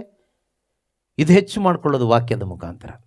ನೀವೆಷ್ಟು ವಾಕ್ಯಗಳನ್ನು ನಿಮ್ಮ ಹೃದಯದಲ್ಲಿ ನೀವು ಒಪ್ಪಿಕೊಳ್ತೀರೋ, ಎಷ್ಟು ವಾಕ್ಯಗಳನ್ನು ನಿಮ್ಮ ಹೃದಯದಲ್ಲಿ ನೀವು ಸ್ವೀಕಾರ ಮಾಡ್ತೀರೋ, ದೇವರ ವಾಕ್ಯಕ್ಕೆ ಪವಿತ್ರಾತ್ಮರನ್ನ ಸ್ವೀಕಾರ ಮಾಡಿ ಒಂದು ಹೊಸ ಜನ್ಮ ಪಡ್ಕೊಂಡ ಮೇಲೆ ನೆಕ್ಸ್ಟ್ ನಮ್ಮ ಡ್ಯೂಟಿ ಏನು ಅಂತ ಕೇಳ್ಬೋದು. ಇನ್ನು ಮುಂದೆ ವಾಕ್ಯಕ್ಕಾಗಿ ಬದುಕೋದು. ಇನ್ನು ಮುಂದೆ ವಾಕ್ಯಕ್ಕಾಗಿ ಬದುಕೋದು. ಯೇಸು ಕ್ರಿಸ್ತರು ನಮ್ಮನ್ನು ಪಾಪದಿಂದ ಹೊರಗಡೆ ಕರ್ಕೊಂಡು ಬಂದರು. ಇನ್ಮೇಲೆ ನಾವೇನು ಮಾಡಬೇಕು? ಇನ್ನು ಮುಂದೆ ವಾಕ್ಯಕ್ಕಾಗಿ ಬದುಕಬೇಕು. 1 ಪೇತ್ರ 2:24 ವಾಕ್ಯ ಹೇಳುತ್ತೆ, ದೇವರ ವಾಕ್ಯ ಹೇಳುತ್ತೆ. ಪೇತ್ರನು ಬರೆದ ಮೊದಲನೇ ಪತ್ರಿಕೆ 2ನೇ ಅಧ್ಯಾಯ 24ನೇ ವಾಕ್ಯದಲ್ಲಿ ನಾವು ಓದ್ತೀವಿ, ಇನ್ನು ಮುಂದೆ ಪಾಪದ ಪಾಲಿಗೆ ನಾವು ಪಾಪದ ಪಾಲಿಗೆ ಸತ್ತು ಸತ್ಯಕ್ಕೋಸ್ಕರ ಜೀವಿಸುವಂತೆ ಕ್ರಿಸ್ತ ಯೇಸು ತಮ್ಮ ದೇಹದಲ್ಲಿ ನಮ್ಮ ಪಾಪಗಳನ್ನು ಹೊತ್ತು ಶಿಲುಬೆಯ ಮರವನ್ನೇರಿದರು. ಯಾಕೆ ಶಿಲುಬೆಯ ಮರವನ್ನೇರಿದ್ರು? ನಮ್ಮ ಪಾಪಗಳನ್ನು ತಮ್ಮ ದೇಹದಲ್ಲಿ ಹೊತ್ತು ನಾವು ಕ್ರಿಶ್ಚಿಯನ್ಸ್ ಆಗಬೇಕು ಅಂತಾನ? ಶಿಲುಬೆ ಆದಿ ಮಾಡಬೇಕು ಅಂತಾನ? ಪಾಪದ ಪಾಲಿಗೆ ಸಾಯಬೇಕು? ಬೈಬಲ್ ಓದಬೇಕು ಅಂತಾನ? ಅಲ್ಲ. ನಾವು ಬೈಬಲ್ ಓದಬೇಕು ಅಂತ ಹೇಳ್ಬಿಟ್ಟ ಯೇಸು ಕ್ರಿಸ್ತರು ಶಿಲುಬೆ ಮೇಲೆ ಸತ್ತಿದ್ದು ಅಲ್ಲ. ನಾವೆಲ್ಲರೂ ಕ್ರಿಶ್ಚಿಯನ್ ಆಗಬೇಕು ಅಂತಾನ? ಅಲ್ಲ. ಮತ್ತೆ ನಾವೆಲ್ಲರೂ ಡೈಲಿ ಚರ್ಚಿಗೆ ಹೋಗಬೇಕು ಅಂತ ಯೇಸು ಕ್ರಿಸ್ತರು ನಮಗೋಸ್ಕರ ಶಿಲುಬೆ ಮೇಲೆ ಸತ್ತಿದ್ದ ಅಲ್ಲ. ನಾವೆಲ್ಲರೂ ಪ್ರೈಸ್ ರೋಡ್ ಅಲ್ಲೆಲ್ಲಿಯೋ ಹೇಳ್ಕೊಂಡು ಕರಿಸ್ಮ್ಯಾಟಿಕ್ ಗ್ರೂಪ್ ಮಾಡ್ಕೊಂಡು ಅಲ್ಲಿ ಇಲ್ಲಿ ಸುತ್ತಬೇಕು ಅಂತಾನ? ಅಲ್ಲ. ಯಾಕೆ ಸತ್ತಿದ್ದು? ಇನ್ನೊಂದು ಸರಿ ಓದಿ ಜೋರಾಗಿ. ನಾವು ಪಾಪದ ಪಾಲಿಗೆ ಸತ್ತವರಾಗಬೇಕು, ಲೋಕದ ಪಾಲಿಗೆ ಸತ್ತವರಾಗಬೇಕು ಇನ್ಮೇಲೆ. ಅದಕ್ಕಾಗಿ ಯೇಸು ನಮಗೋಸ್ಕರ ಸತ್ತಿದ್ದು. ಈ ರಿಸಲ್ಟ್ ಬರಬೇಕು ನನ್ನಲ್ಲಿ. ಪಾಪದ ಪಾಲಿಗೆ, ಪಾಪ ಅಂತ ಏನೆಲ್ಲ ಬೈಬಲ್ ಹೇಳುತ್ತೋ ಅದರ ಪಾಲಿಗೆ ನಾನು ಸತ್ತವನಾಗಬೇಕು, ಅದರ ಪಾಲಿಗೆ ನಾನು ಸತ್ತವಳಾಗಬೇಕು. Consider that you are dead to sin and to the world. ಪಾಪದ ಪಾಲಿಗೂ ಲೋಕದ ಪಾಲಿಗೂ ನೀನು ಸತ್ತವನು ಎಂದು ಪರಿಗಣಿಸಲಿಕ್ಕೆ ನಿನಗೆ ಆಗಬೇಕಾದ್ರೆ ನಿನ್ನೊಳಗಡೆ ಯೇಸು ಕ್ರಿಸ್ತರನ್ನು ಸತ್ತವರಿಂದ ಎಬ್ಬಿಸಿದ ದೇವರ ಆತ್ಮ ನಿನ್ನ ಒಳಗಡೆ ಇದ್ದರೆ ಮಾತ್ರನೇ ಸಾಧ್ಯ. ಅದರ್ವೈಸ್ ಇಂಪಾಸಿಬಲ್, ಸಾಧ್ಯ ಇಲ್ಲ. ನಾವು ಪಾಪದ ಪಾಲಿಗೆ ಸತ್ತು ಸತ್ಯಕ್ಕೋಸ್ಕರ, ಯೇಸು ಸತ್ಯ ಅಂದರೆ ಯೇಸು ಹೇಳ್ತಾರೆ, ಐ ಆಮ್ ದ ಟ್ರೂತ್, ನಾನೇ ಸತ್ಯ. ಸತ್ಯ ಅಂದರೆ ಯೇಸು, ಸತ್ಯ ಅಂದರೆ ದೇವರ ವಾಕ್ಯ. ದೇವರ ವಾಕ್ಯಕ್ಕೋಸ್ಕರ, ಶುಭ ಸಂದೇಶಕ್ಕೋಸ್ಕರ, ಯೇಸುಗೋಸ್ಕರ ನಾವು ಜೀವಿಸಬೇಕೆಂದು ಕ್ರಿಸ್ತ ಯೇಸು ತಮ್ಮ ದೇಹದಲ್ಲಿ ನಮ್ಮ ಪಾಪಗಳನ್ನು ಹೊತ್ತು, ನಮ್ಮ ಪಾಪ ಅಥವಾ ಮರಣವನ್ನು ಹೊತ್ತು ಶಿಲುಬೆಯ ಮರವನ್ನೇರಿದರು. ಶಿಲುಬೆಗೆ ಮರಣವನ್ನು ಜಡಿದ್ರು. ನನ್ನ ಮರಣವನ್ನು ಯೇಸು ಸ್ವಾಮಿ ತಮ್ಮ ದೇಹದಲ್ಲಿ ಹೊತ್ಕೊಂಡು ಅದನ್ನು ತಮ್ಮ ದೇಹದ ಮುಖಾಂತರವಾಗಿ ಶಿಲುಬೆಗೆ ಜಡಿದರು. ಹಾಗಾದರೆ ನನ್ನ ಮರಣ ಅಥವಾ ಪಾಪ ಎಂಬ ಮರಣ ಆ ಶಿಲುಬೆಗೆ ಜಡಿಯಲ್ಪಟ್ಟಿತ್ತು. ಯೇಸು ಕ್ರಿಸ್ತನ ಆ ಪುನರುತ್ಥಾನದ ಮುಖಾಂತರ ಹೊಸ ಜೀವ ನನಗೆ ಸಿಕ್ತು. ನಾನು ಆ ಶಿಲುಬೆ ಮರಣದಲ್ಲಿ ವಿಶ್ವಾಸ ಇಟ್ಟಾಗ ನಾನು ಯೇಸು ಕ್ರಿಸ್ತನ ಮುಖಾಂತರ ಶಿಲುಬೆಗೆ ಜಡಿಯಲ್ಪಟ್ಟು ಸತ್ತು ಹೋಗಿದ್ದೇನೆ. ಈಗ ಯೇಸು ಪುನರುತ್ಥಾನ ಹೊಂದಿದಾಗ ಹೊಸ ಜೀವ ನನಗೆ ಸಿಕ್ಕಿದೆ. ಆದ್ದರಿಂದ ನಾನು ಇದನ್ನು ನಂಬ್ತೀನಿ ಅಂತ ಹೇಳುವಾಗ ದೇವರು ಆ ನಂಬಿಕೆಯ ಫಲವಾಗಿ ನಮಗೆ ಪರಿಶುದ್ಧಾತ್ಮರನ್ನು ಕೊಡ್ತಾರೆ. ಆ ಪವಿತ್ರಾತ್ಮರನ್ನು ಪಡ್ಕೊಂಡಾಗ ನಾವೇನಾಗ್ತೀವಿ? ದೇವರ ಮಕ್ಕಳಾಗ್ತೀವಿ. ನಮಗೆ ಹೊಸ ಜನ್ಮ ಸಿಗುತ್ತೆ. ಹೊಸ ಜನ್ಮ ಸಿಕ್ಕಿದಾಗ ನಮಗೆ ಗೊತ್ತಾಗುತ್ತೆ ದೇವರ ವಾಕ್ಯಕ್ಕೆ ಇರುವಷ್ಟು ಬೆಲೆ ಯಾವುದಕ್ಕೂ ಇಲ್ಲ. ದೇವರ ವಾಕ್ಯಕ್ಕಾಗಿ ಬದುಕೋದು ಒಂದು ದೊಡ್ಡ ಪ್ರಿವಿಲೇಜ್, ದೊಡ್ಡ ಸೌಭಾಗ್ಯ. ಈ ಬೈಬಲ್ ಓದ್ಕೊಂಡು ಹೋಗೋದೊಂದು ದೊಡ್ಡ ಸೌಭಾಗ್ಯ, ಈ ಬೈಬಲ್ ಓದೋದೊಂದು ದೊಡ್ಡ ಸೌಭಾಗ್ಯ, ಈ ಬೈಬಲ್ ವಾಕ್ಯ ಬರ್ಕೊಳ್ಳೋದೊಂದು ದೊಡ್ಡ ಸೌಭಾಗ್ಯ, ಇದನ್ನು ಕೇಳಿಸ್ಕೊಳ್ಳೋದು ಇನ್ನೂ ದೊಡ್ಡ ಸೌಭಾಗ್ಯ, ಇದರ ಬೋಧನೆ ನಮಗೆ ಸಿಗ್ತಾ ಇದ್ದರೆ ಅದೂ ದೊಡ್ಡ ಸೌಭಾಗ್ಯ. ಅದಕ್ಕೆ ನಾನು ಪ್ರಾರಂಭದಲ್ಲಿ ಹೇಳಿದ್ದು, ಇವತ್ತು ಈ ಕಾಂಪೌಂಡ್ ಒಳಗಡೆ ನಿಮಗೆ ದೇವರ ವಾಕ್ಯ ಸಿಗ್ತಾ ಇದೆ ಅಂದರೆ ಅದು ದೊಡ್ಡ ಸೌಭಾಗ್ಯ. ಯಾರೋ ಮೇಲಿಂದ ತಗೊಂಡು ಬಂದು ಚಿನ್ನನ ಹೀಗೆ ಉದುರಿಸಿದರೆ, ಚಿನ್ನದ ನಾಣ್ಯ ಉದುರಿಸಿದರೆ ನಾವೆಷ್ಟು ಖುಷಿಪಟ್ಟು ಅದನ್ನು ಬಾಚ್ಕೊಳ್ತೀವೋ, ಅದಕ್ಕೆ ಹೋಲಿಕೆ ಮಾಡಲಿಕ್ಕಾಗೋದಿಲ್ಲ. ಅದಕ್ಕಿಂತ ಸಾವಿರ ಸಾವಿರ ಸಾವಿರ ಪಟ್ಟು ಶ್ರೇಷ್ಠವಾದದ್ದು ಈ ಕಾಂಪೌಂಡ್ ಒಳಗಡೆ ಉದುರ್ತಾ ಇರೋ ದೇವರ ವಾಕ್ಯ. ಪ್ರೀತಿಯ ಸಹೋದರ ಸಹೋದರಿಯರೇ, ಇದಕ್ಕೆ ನೀವು ಬೆಲೆ ಕೊಡಲಿಕ್ಕಾಗಲ್ಲ, ಬೆಲೆ ಕಟ್ಟಲಿಕ್ಕಾಗೋದಿಲ್ಲ. ಯಾಕೆಂದರೆ ಇದು ಪರಲೋಕದ್ದು, ಸ್ವರ್ಗದ್ದಲ್ಲ. ಮನುಷ್ಯನ ಮಾತುಗಳು ಯಾವುದು ನಿಮಗೆ ಹೇಳಲಿಲ್ಲ. ಲೋಕಕ್ಕೆ ಸಂಬಂಧಪಟ್ಟಿದ್ದು ನಿಮಗೇನು ಹೇಳಲಿಲ್ಲ, ನನಗೆ ಸಂಬಂಧಪಟ್ಟಿದ್ದೇನು ಹೇಳಲಿಲ್ಲ, ಈ ಮನೆಯವರಿಗೆ ಸಂಬಂಧಪಟ್ಟಿದ್ದೇನು ಹೇಳಲಿಲ್ಲ, ಈ ಊರಿಗೆ ಸಂಬಂಧಪಟ್ಟಿದ್ದೇನು ಹೇಳಲಿಲ್ಲ. ನಿಮಗೇನು ಬೋಧನೆ ಆಗಿದೆಯೋ ಅದು ಕ್ರಿಸ್ತನಿಗೆ ಸಂಬಂಧಪಟ್ಟಿದ್ದು, ಅದು ಸ್ವರ್ಗ ರಾಜ್ಯಕ್ಕೆ ಸಂಬಂಧಪಟ್ಟಿದ್ದು, ಅದು ನಿತ್ಯ ಜೀವಕ್ಕೆ ಸಂಬಂಧಪಟ್ಟಿದ್ದು, ನಮ್ಮ ಪಾಪ ಪರಿಹಾರಕ್ಕೆ ಸಂಬಂಧಪಟ್ಟಿದ್ದು, ಪರಿಶುದ್ಧಾತ್ಮರಿಗೆ ಸಂಬಂಧಪಟ್ಟಿದ್ದು. ಆ ವಾಕ್ಯಗಳು ನಮಗೆ ಇವತ್ತು ಸಿಗ್ತಾ ಇದೆ ಅಂದರೆ ಇದಕ್ಕಿಂತ ದೊಡ್ಡ ಸೌಭಾಗ್ಯ ಇನ್ನೇನಿದೆ? ಇದೊಂದು ಸೌಭಾಗ್ಯವಾಗಿ ನಾವು ಯಾರೆಲ್ಲ ಎಣಿಸಿದೀವೋ ನೀವು ಭಾಗ್ಯವಂತರು, ನೀವು ಭಾಗ್ಯವಂತರು. ಯಾಕೆಂದರೆ ಮಾತೆ ಮರಿಯಳು ಕೂಡ ಆಕೆಗೆ ಸಿಕ್ಕಿದ ಒಂದೇ ಒಂದು ವಾಕ್ಯ, ಅದನ್ನು ನಂಬಿದ್ಲು, ಆ ವಾಕ್ಯಕ್ಕೆ ತನ್ನ ಜೀವನವನ್ನು ಒಪ್ಪಿಸ್ಕೊಟ್ಲು. ಎಲಿಜಬೆತ್ ಅಮ್ಮ ಪವಿತ್ರಾತ್ಮ ಭರಿತರಾಗಿ ಮಾತೆ ಮರಿಯಮ್ಮನವ್ರಿಗೆ ಹೇಳ್ತಾರೆ, ನಂಬಿ ಧನ್ಯಳಾದೆ ನೀನು, ನಂಬಿ ಧನ್ಯಳಾದೆ ನೀನು. ದೇವರಿಂದ ಬಂದ ವಾರ್ತೆ, ಮೇಲಿನಿಂದ ಬಂದ ವಾರ್ತೆ ನೆರವೇರಿಯೇ ತೀರುವುದು ಎಂದು ನೀನು ನಂಬಿ ಧನ್ಯಳಾದೆ ನೀನು.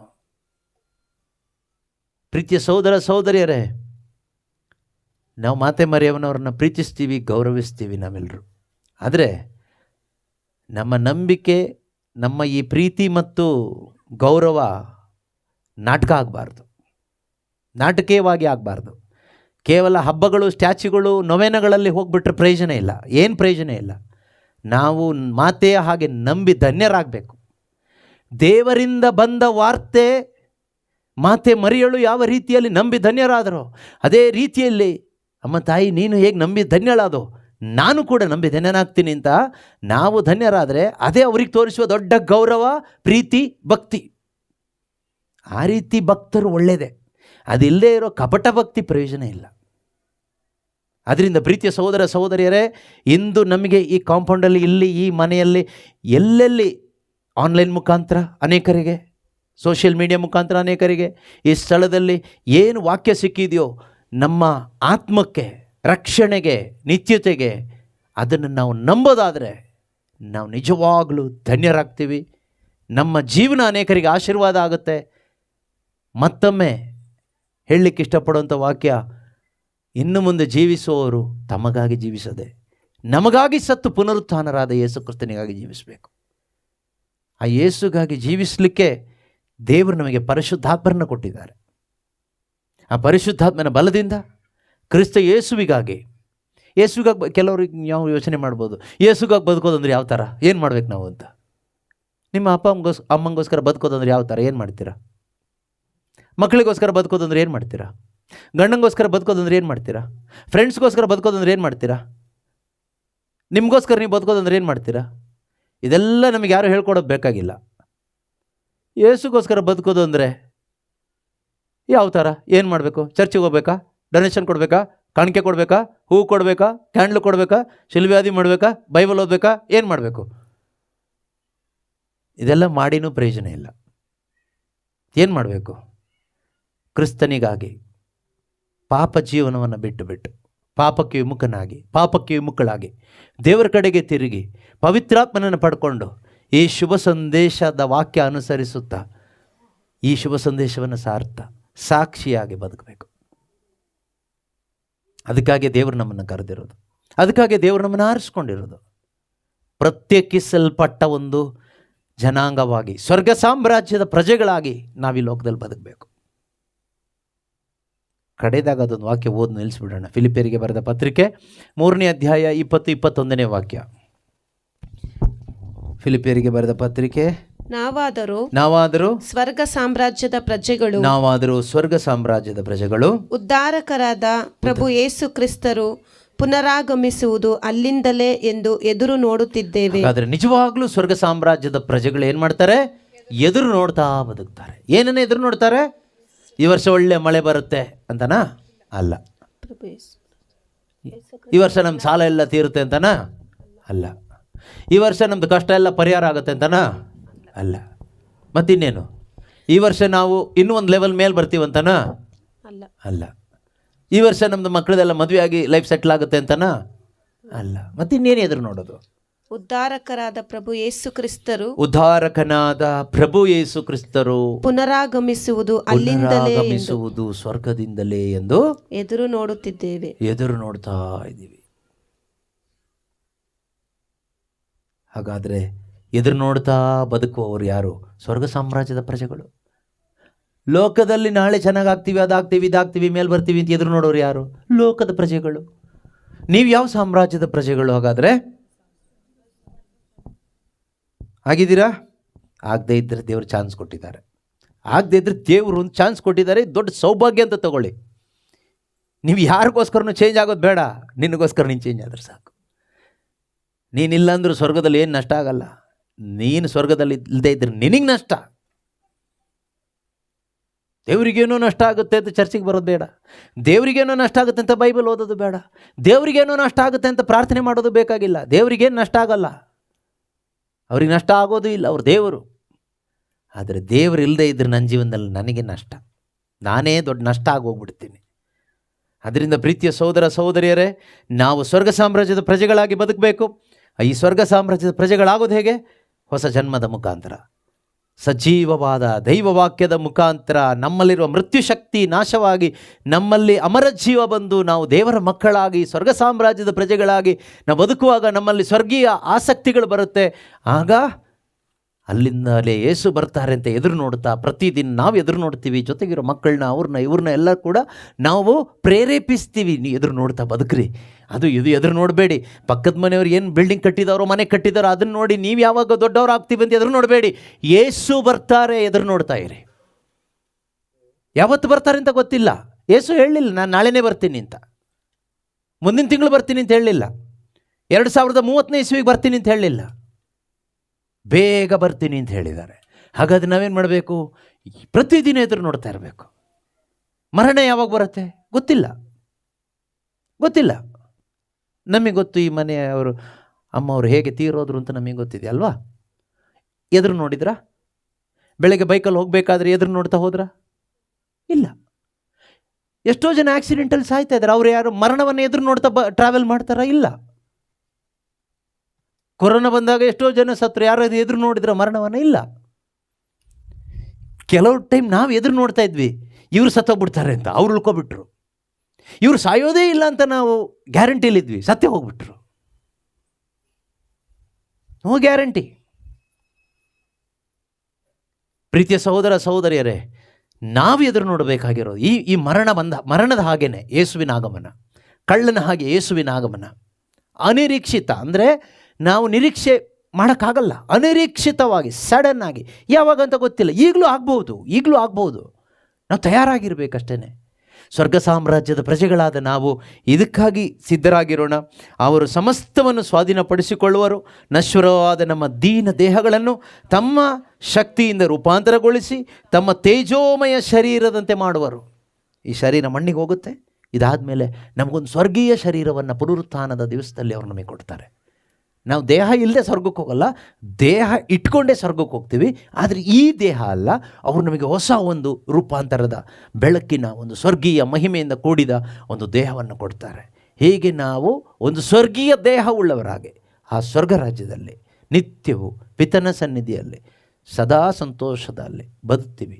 ಹಾಗೆ ಅಲ್ಲಿ ಬದುಕಬೇಕಾದ್ರೆ ಇಲ್ಲಿ ಆ ನಿರೀಕ್ಷೆಯಲ್ಲಿ ಬದುಕಿದರೆ ಅಲ್ಲಿ ಹೋಗ್ತೀವಿ.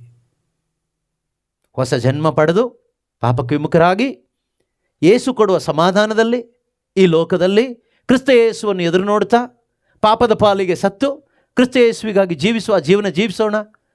ಇದಕ್ಕೆ ಬೇಕಾದ ಬಲ ದೇವರ ವಾಕ್ಯದಿಂದಲೂ ಪವಿತ್ರಾತ್ಮನಿಂದಲೂ ಪ್ರಾರ್ಥನೆ ಮುಖಾಂತರ ನಮಗೆ ಪ್ರತಿದಿನ ಪಡ್ಕೋಬೋದು. ದೇವರು ನಮ್ಮೊಂದಿಗಿದ್ದಾರೆ, ಇಮ್ಯಾನ್ಯುಯಲ್ ನಮಗೆ ಸಹಾಯ ಮಾಡ್ತಾರೆ. ಆ ಸಹಾಯದಿಂದ ನಮಗೆ ಅವರ ಮಹಿಮೆಗಾಗಿ ಬದುಕಲಿಕ್ಕಾಗುತ್ತೆ. ಬರಬೇಕಾದ್ರೆ ಏನೂ ಹೊತ್ಕೊಂಡು ಬಂದಿಲ್ಲ, ಹೋಗಬೇಕಾದ್ರೆ ಏನು ಹೊತ್ಕೊಂಡು ಹೋಗ್ಲಿಕ್ಕೆ ಆಗೋದೇ ಇಲ್ಲ. ಆದ್ದರಿಂದ ಯೇಸುವನ್ನು ಸಂಪಾದನೆ ಮಾಡೋಣ, ಪವಿತ್ರಾತ್ಮನನ್ನು ಸಂಪಾದನೆ ಮಾಡೋಣ, ದೇವರ ವಾಕ್ಯ ಸಂಪಾದನೆ ಮಾಡೋಣ. ಅದೇ ನಮ್ಮ ಆಸ್ತಿ. ನಮ್ಮ ಆಸ್ತಿ ಯೇಸು ಆಗಿರಲಿ, ನಮ್ಮ ಆಸ್ತಿ ದೇವರಾಗಿರಲಿ, ನಮ್ಮ ಆಸ್ತಿ ಏನಾಗಿರಲಿ. ಒಂದು ವಾಕ್ಯ ಇದೆ ಬೈಬಲಲ್ಲಿ, ಗೊತ್ತಾ? Let God be my gold. ನೆನಪಾಯ್ತು ಯಾರಿಗಾದರೂ? ಯೋಬ ಹೇಳ್ತಾನೆ, ಯೋಬನ ಗ್ರಂಥದಲ್ಲಿ ನಾವು ಓದ್ತೀವಿ ಏನಂತ, ವಾಕ್ಯ ಎಲ್ಲ ಆಯ್ತು, ಆದರೂ ಒಂದು ವಾಕ್ಯ ಓದ್ಬಿಡೋಣ. 22ನೇ ಅಧ್ಯಾಯ 25ನೇ ವಾಕ್ಯ ಅನಿಸುತ್ತೆ, 22-25. ಯೋಬ 22-25 ಏನಂತ ಇದೆ? ದೇವರೇ ನಿನ್ನ ಬಂಗಾರ ಆಗಿರಲಿ, ಯೇಸುವೇ ನಿನ್ನ ಬಂಗಾರವಾಗಿರಲಿ. ಸರ್ವಶಕ್ತನಾದ ಸ್ವಾಮಿಯೇ ನಿನಗೆ ಬಂಗಾರವಾಗಿರಲಿ, ಓಕೆ, ಆತನೇ ನಿನಗೆ ಬೆಳ್ಳಿಯ ರಾಶಿಯಾಗಿರಲಿ. ದೇವರೇ ನಿನಗೆ ಬೆಳ್ಳಿ ಬಂಗಾರ ಆಗಿರಲಿ. ಆಗ ನೀನು ಸರ್ವಶಕ್ತನಲ್ಲಿ ಆನಂದಿಸುವೆ. ಸಾಕ್ಬಿಡಿ, ಆಗ ಸಂತೋಷಕ್ಕೆ ಬದುಕ್ಬೋದು ಅಂತ. ಎಷ್ಟು ಚಿನ್ನ ಬೆಳ್ಳಿ ಬಂಗಾರ ಇಟ್ಕೊಂಡ್ರು ನೆಮ್ಮದಿಯಾಗಿ ಬದುಕೋಕ್ಕಾಗಲ್ಲ ಮಗನೇ. ಟೆನ್ಷನ್ ಮಾಡ್ಕೋಬೇಡ, ಟೆನ್ಷನ್ ಜಾಸ್ತಿ ಆಗ್ತಾ ಹೋಗುತ್ತೆ. ಜಾಸ್ತಿ ಇದ್ದಷ್ಟು ಟೆನ್ಷನ್ ಜಾಸ್ತಿ. ನೋಡಿ, ಗುಡಿಸ್ಲಲ್ಲಿ ಅಲ್ಲಿ ಇಲ್ಲಿ ಮನೆ ಹಾಕ್ಕೊಂಡು ಈ ರೋಡ್ ಕೆಲಸ ಮಾಡೋರು ಕೆಲವರೆಲ್ಲ ಇರ್ತಾರಲ್ಲ, ಅವ್ರಿಗೆ ಟೆನ್ಷನ್ ಕಡಿಮೆ. ಅವ್ರಿಗೆ ಮನೆ ಉದುರೋಗುತ್ತೆ, ಅದು ಇದು ಯಾವ ಟೆನ್ಷನೂ ಇಲ್ಲ. ಟ್ಯಾಕ್ಸ್ ಕಟ್ಟಬೇಕಲ್ಲ, ಅದು ಇದು ಗ್ಯಾಸ್ ಖಾಲಿ ಆಯ್ತಲ್ಲ, ಏನು ಮಾಡೋದು, ಮಳೆ ಬಂದರೆ ಏನು ಮಾಡೋದು, ಸುನಾಮಿ ಬಂದರೆ ಏನು ಮಾಡೋದು, ಏನಿಲ್ಲ. ನಮಗೆ ಟೆನ್ಷನ್ ಜಾಸ್ತಿ. ಮನೆ ದೊಡ್ಡದಾದಷ್ಟು ಟೆನ್ಷನ್ ದೊಡ್ಡದಾಗ್ತಾ ಹೋಗುತ್ತೆ. ಪ್ರಾಪರ್ಟಿ ದೊಡ್ಡದಾದಷ್ಟು, ಬ್ಯಾಂಕ್ ಬ್ಯಾಲೆನ್ಸ್ ದೊಡ್ಡದಾದಷ್ಟು ಟೆನ್ಷನ್ ಜಾಸ್ತಿ ಆಗ್ತಾ ಹೋಗುತ್ತೆ. ಏನು ಇಲ್ದಿದ್ದವನಿಗೇನು ಟೆನ್ಷನ್ ಇದೆ ಅಲ್ವಾ? ಟೆನ್ಷನ್ ಕಡಿಮೆ ಮಾಡಬೇಕಾ? ಎಲ್ಲ ಬ್ಯಾಲೆನ್ಸ್ ಝೀರೋ ಮಾಡ್ಕೊಳ್ಳಿ, ನಿಲ್ ಮಾಡ್ಕೊಳ್ಳಿ, ಟೆನ್ಷನೇ ಇರಲ್ಲ. ಸ್ವಲ್ಪ ಏನಾದರೂ ಕೂಡಿಸಿಟ್ಕೊಬಿಟ್ರೆ ಟೆನ್ಷನ್ ಆಗುತ್ತೆ. ಕೂಡಿಸಿಟ್ಕೊಂಡಿದ್ಯಾ, ಎಲ್ಲಿಗೂ ನಾನು ಸತ್ತೋಗ್ಬಿಟ್ರೆ ಯಾರಿಗೆ? ಅದಕ್ಕೆ ಈಗೇನು ಮಾಡಬೇಕು? ಅದನ್ನು ಇನ್ನೊಂದು ಡೆವಲಪ್ ಮಾಡಿ ಇದು ಒಂದೇ ಸರಿ ಇಳಿದು ಹೋಗ್ಬಿಟ್ರೆ ಅಲ್ವ ಟೆನ್ಷನ್. ಏನು ಇಲ್ದಿದ್ದವನು ಏನು ಟೆನ್ಷನ್, ಸ್ವಲ್ಪ ಇದ್ರೂ ಸ್ವಲ್ಪ ಟೆನ್ಷನ್ ಜಾಸ್ತಿ ಆದಷ್ಟು ಈ ಸೈತಾನ್ ನಮ್ಮನ್ನು ಹೀಗೆ ವಂಚಿಸೋದು. ವಂಚಿಸಿ ಫುಲ್ ಟೆನ್ಷನಿಗೆ ಏರಿಸ್ಬಿಟ್ಟು ಲಾಸ್ಟಿಗೆ ಏನೋ ಒಂದು ಮಾಡಿಬಿಡ್ತಾನೆ. ಆದ್ದರಿಂದ ನಮ್ಮ ಬೆಳ್ಳಿ ಬಂಗಾರ ಯಾರಾಗಿರಲಿ? ಯಾರು ಮಾಡ್ಕೋಬೇಕೀಗ? ಹೆಚ್ಚು ಸಂಪಾದನೆ ಮಾಡಿ ಬೆಳ್ಳಿ ಬಂಗಾರನ. ಎದ್ದು ನಿಂತ್ಕೊಳ್ಳೋಣ. ಸಾವಿರಾರು ಚಿನ್ನ ಬೆಳ್ಳಿ ನಾಣ್ಯಕ್ಕಿಂತಲೂ ಮುತ್ತು ರತ್ನಕ್ಕಿಂತಲೂ ನನಗೆ ದೇವರ ವಾಕ್ಯವೂ ಅತಿ ಪ್ರಿಯವಾಗಿದೆ. ನನಗೆ ದೇವರ ವಾಕ್ಯವೂ ಅತಿ ರಮ್ಯವಾಗಿದೆ. ಸಾವಿರಾರು ಚಿನ್ನ ಬೆಳ್ಳಿ ನಾಣ್ಯಕ್ಕಿಂತಲೂ ಮುತ್ತು ರತ್ನಕ್ಕಿಂತಲೂ ನನಗೆ ದೇವರ ವಾಕ್ಯವೂ ಅತಿ ಪ್ರಿಯವಾಗಿದೆ. ನನಗೆ ದೇವರ ವಾಕ್ಯವೂ ಅತಿ ರಮ್ಯವಾಗಿದೆ. ಸಾವಿರಾರು ಚಿಂತೆ ದುಃಖ ವ್ಯಥೆ ಇದ್ದರು, ಎಂತ ಕಷ್ಟ ಬಂದರು, ನನಗೆ ದೇವರ ವಾಕ್ಯ ಚೈತನ್ಯ ನೀಡುತ್ತದೆ. ನಾನು ಬಿದ್ದು ಹೋಗದಂತೆ ನನ್ನ ರಕ್ಷಿಸುತ್ತದೆ. ಸಾವಿರಾರು ಚಿಂತೆ ದುಃಖ ವ್ಯಥೆ ಇದ್ದರು, ಎಂತ ಕಷ್ಟ ಬಂದರು, ನನಗೆ ದೇವರ ವಾಕ್ಯ ಚೈತನ್ಯ ನೀಡುತ್ತದೆ. ನಾನು ಬಿದ್ದು ಹೋಗದಂತೆ ನನ್ನ ರಕ್ಷಿಸುತ್ತದೆ. ಸಾವಿರಾರು ಚಿನ್ನ ಬೆಳ್ಳಿ ನಾಣ್ಯಕ್ಕಿಂತಲೂ ಮುತ್ತು ರತ್ನಕ್ಕಿಂತಲೂ ನನಗೆ ದೇವರ ವಾಕ್ಯವು ಅತಿ ಪ್ರಿಯವಾಗಿದೆ. ನನಗೆ ದೇವರ ವಾಕ್ಯವು ಅತಿ ರಮ್ಯವಾಗಿದೆ. ಯೇಸು ಕ್ರಿಸ್ತರ ನಾಮದಲ್ಲಿ ಅಪ್ಪ ತಂದೆಯಾದ ದೇವರೇ, ಉಪಕಾರ ಸ್ಮರಣೆಯೊಂದಿಗೆ ಪ್ರಾರ್ಥಿಸ್ತಾ ಇದ್ದೇವೆ. ಪಿತನೇ, ಒಂದು ಊರಿನಲ್ಲಿ ಕುಟುಂಬದವರ ಮುಖಾಂತರ ಅನೇಕರಿಗೆ ನಿತ್ಯ ಜೀವದ ವಚನ ಸಿಗುವಂತೆ ಮಾಡಿದ್ದೀರಿ. ಅದಕ್ಕಾಗಿ ನಿಮಗೆ ಸ್ತೋತ್ರ ಮಾಡ್ತಾ ಇದ್ದೇವೆ ದೇವರೇ. ಇದು ನಿನ್ನ ಕಾರ್ಯವಾಗಿದೆಯಪ್ಪ. ಈ ಒಂದು ಕುಟುಂಬದವರಿಗೆ ನೀನೇ ಮನಸ್ಸನ್ನು ಕೊಟ್ಟಿದೆಯಾ ಸ್ವಾಮಿ. ನೀವೇ ಮನಸ್ಸನ್ನು ಕೊಟ್ಟು ಕರ್ತನೆ ಆ ಒಂದು ಸತ್ಪ್ರೇರಣೆಯನ್ನು ಕೊಟ್ಟು ಇವರ ಮುಖಾಂತರವಾಗಿ ಅನೇಕರಿಗೆ ನಿತ್ಯ ಜೀವಕ್ಕೆ ಸಂಬಂಧಪಟ್ಟ ಶಿವ ಸಂದೇಶ ಸಿಗುವಂತೆ ಮಾಡಿದ ಈ ನಿಮ್ಮ ಕಾರ್ಯಕ್ಕಾಗಿ ನಾವು ನಿಮ್ಮನ್ನು ಸ್ತುತಿಸ್ತಾ ಇದ್ದೇವೆ. Thank you Lord, thank you Jesus. Hallelujah. ಯೇಸುವೆ, ನಿಮ್ಮ ವಚನಗಳನ್ನು ಆಲಿಸುವುದಕ್ಕಾಗಿ ದಾಹದಿಂದ ಬಂದ ಪ್ರತಿಯೊಬ್ಬರಿಗಾಗಿ ಸ್ತೋತ್ರ. ಆನ್ಲೈನ್ನಲ್ಲಿ ವೆಬ್ಎಕ್ಸ್ ಆ್ಯಪ್ ಮುಖಾಂತರ ಪ್ರತಿದಿನ ಪ್ರಾರ್ಥನೆಯಲ್ಲಿ ಜಾಯ್ನ್ ಆಗುವ ಪ್ರತಿಯೊಬ್ಬರಿಗಾಗಿ ಸ್ತೋತ್ರ. ಈ ಸ್ಥಳದಲ್ಲಿ ಇಂದು ಜಾಯ್ನ್ ಆದ ಪ್ರತಿಯೊಬ್ಬರಿಗಾಗಿ ಸ್ತೋತ್ರ ಅಪ್ಪ. ಯೇಸುವೆ, ಜೀವ ಕೊಡುವ ನಿನ್ನ ವಚನಗಳು ಒಬ್ಬೊಬ್ಬರ ಹೃದಯದಲ್ಲಿ ಸ್ವೀಕಾರವಾಗುವಂತೆ ಮಾಡಿದಕ್ಕಾಗಿ ಸ್ತೋತ್ರ ಅಪ್ಪ. ನಮ್ಮಲ್ಲಿದ್ದ ಮೃತ್ಯು ಶಕ್ತಿಯನ್ನು ನಾಶ ಮಾಡಿದಕ್ಕಾಗಿ ಸ್ತೋತ್ರ ಅಪ್ಪ. ನಮ್ಮಲ್ಲಿ ಅಮರ ಜೀವವನ್ನು ತುಂಬಿಸಿದಕ್ಕಾಗಿ ಸ್ತೋತ್ರ ಅಪ್ಪ. ನಮ್ಮಲ್ಲಿ ಪವಿತ್ರಾತ್ಮನ ಒಂದು ಜೀವನ ಉಂಟು ಮಾಡಿದಕ್ಕಾಗಿ ಸ್ತೋತ್ರ ಅಪ್ಪ. ದೇವರ ವಾಕ್ಯ ಸಾವಿರಾರು ಚಿನ್ನ ಬೆಳ್ಳಿ ನಾಣ್ಯಕ್ಕಿಂತಲೂ ಬೆಲೆ ಉಳ್ಳದ್ದಾಗಿ ನೋಡಲು ದೇವರೇ ನಮಗೆ ಮನಸ್ಸನ್ನು ಕೊಟ್ಟಿದ್ದಕ್ಕಾಗಿ ಸ್ತೋತ್ರ ಅಪ್ಪ. ಬಲಹೀನರಾಗಿ ಬಂದ ಪ್ರತಿಯೊಬ್ಬರನ್ನ ಯೇಸುವೆ ನಿನ್ನ ವಾಕ್ಯದಿಂದ ಬಲಪಡಿಸಿದಕ್ಕಾಗಿ ಸ್ತೋತ್ರ, ಶಕ್ತಿಪಡಿಸಿದಕ್ಕಾಗಿ ಸ್ತೋತ್ರ, ಆಶೀರ್ವದಿಸಿದಕ್ಕಾಗಿ ಸ್ತೋತ್ರ ಅಪ್ಪ. ಹಲ್ಲೆಲೂಯಾ. ಯೇಸುವೆ ಸ್ತೋತ್ರ, ಸ್ತೋತ್ರ, ಸ್ತೋತ್ರ ಅಪ್ಪ. ಯೇಸುವೆ, ನಿನ್ನ ಕೃಪೆಯು ಸಮಾಧಾನವು ಈ ಮನೆಯಲ್ಲಿಯೂ ಮನೆಯವರಲ್ಲಿಯೂ ಇಲ್ಲಿ ಬಂದಿರುವ ಪ್ರತಿಯೊಬ್ಬರಲ್ಲಿಯೂ ಸದಾಕಾಲ ತುಂಬಿರಲಿ ಅಪ್ಪ. ನಿನ್ನ ಕೃಪೆಯಲ್ಲಿಯೂ ಸಮಾಧಾನದಲ್ಲಿಯೂ ಪ್ರತಿಯೊಬ್ಬರು ಸುರಕ್ಷಿತವಾಗಿ ಬಾಳುವಂತೆ ಆಗಲಿ, ಸಾಕ್ಷಿಗಳಾಗಿ ಬಾಳುವಂತೆ ಆಗಲಿ. ಯೇಸು ಸ್ವಾಮಿಯ ಮಹಿಮೆಗಾಗಿ ಸ್ವರ್ಗ ರಾಜ್ಯದ ಪ್ರಜೆಗಳಾಗಿ ಎಲ್ಲರೂ ಬದುಕುವಂತೆ ಆಗಲಿ. ದುರಾತ್ಮನ ಎಲ್ಲ ಆಲೋಚನೆಗಳು ಲಯವಾಗಿ ಹೋಗಲಿ. ಪವಿತ್ರಾತ್ಮನ ಕಾರ್ಯಗಳು ನಮ್ಮೊಬ್ಬೊಬ್ಬರಲ್ಲಿ, ನಮ್ಮ ಕುಟುಂಬಗಳಲ್ಲಿ, ಊರಿನಲ್ಲಿ, ದೇಶದಲ್ಲಿ, ರಾಜ್ಯದಲ್ಲಿ ನೆರವೇರಲಿ ಅಪ್ಪ. ಹಲ್ಲೆಲೂಯಾ. ಯೇಸುವೆ ಸ್ತೋತ್ರ, ಯೇಸುವೆ ವಂದನೆ, ಯೇಸುವೆ ಆರಾಧನೆ, ಯೇಸುವೆ ಮಹಿಮೆ. ಎಲ್ಲರೂ ನೂತನ ಜನ್ಮವನ್ನು ಪಡೆದುಕೊಂಡವರಾಗಿ ಜೀವಿಸುವಂತೆ ಆಗಲಿ ಅಪ್ಪ. ಹಲ್ಲೆಲೂಯಾ. ಯೇಸುವೆ ಸ್ತೋತ್ರ, ಯೇಸುವೆ ವಂದನೆ, ಯೇಸುವೆ ಆರಾಧನೆ. ಕರ್ತನೇ ಸ್ತೋತ್ರ. ನಮ್ಮ ಪಾಪಗಳನ್ನೆಲ್ಲ ಮನ್ನಿಸಿದ್ದಕ್ಕಾಗಿ ಸ್ತೋತ್ರ ಅಪ್ಪ. ನಮ್ಮ ಪಾಪಗಳನ್ನು ಯೇಸುವೆ ನಿಮ್ಮ ರಕ್ತದಿಂದ ತೊಳೆದಿದ್ದಕ್ಕಾಗಿ ಸ್ತೋತ್ರ ಅಪ್ಪ. ನಿಮ್ಮ ಪವಿತ್ರಾತ್ಮನ ಮುಖಾಂತರ ನಮ್ಮನ್ನು ಪ್ರತ್ಯೇಕಿಸಿದ್ದಕ್ಕಾಗಿ ಸ್ತೋತ್ರ ಅಪ್ಪ. ನಿಮ್ಮ ಪವಿತ್ರಾತ್ಮನ ಮುಖಾಂತರ ನಮಗೆ ಸಮಾಧಾನವನ್ನ, ಶಾಂತಿಯನ್ನ ನೀಡಿದಕ್ಕಾಗಿ ಸ್ತೋತ್ರ ಅಪ್ಪ. ಹಲ್ಲೆಲೂಯಾ. ಯೇಸುವೆ ಸ್ತೋತ್ರ, ಸ್ತೋತ್ರ. ಬಳಲಿ ಬೆಂಡಾಗಿ ಬಂದ ಪ್ರತಿಯೊಬ್ಬರನ್ನ ಯೇಸುವೆ ನೀವು ಬಲಪಡಿಸಿದ್ದೀರಿ, ಶಕ್ತಿಪಡಿಸಿದ್ದೀರಿ. ಆ ನಿಮ್ಮ ಕೃಪೆಗಾಗಿ, ಆ ನಿಮ್ಮ ಶಕ್ತಿಗಾಗಿ ಸ್ತೋತ್ರ, ಸ್ತೋತ್ರ, ಸ್ತೋತ್ರ. ಎಲ್ಲ ಉಪಕಾರಗಳಿಗಾಗಿ ಕೋಟಿ ಕೋಟಿ ಸ್ತೋತ್ರ ಅಪ್ಪ.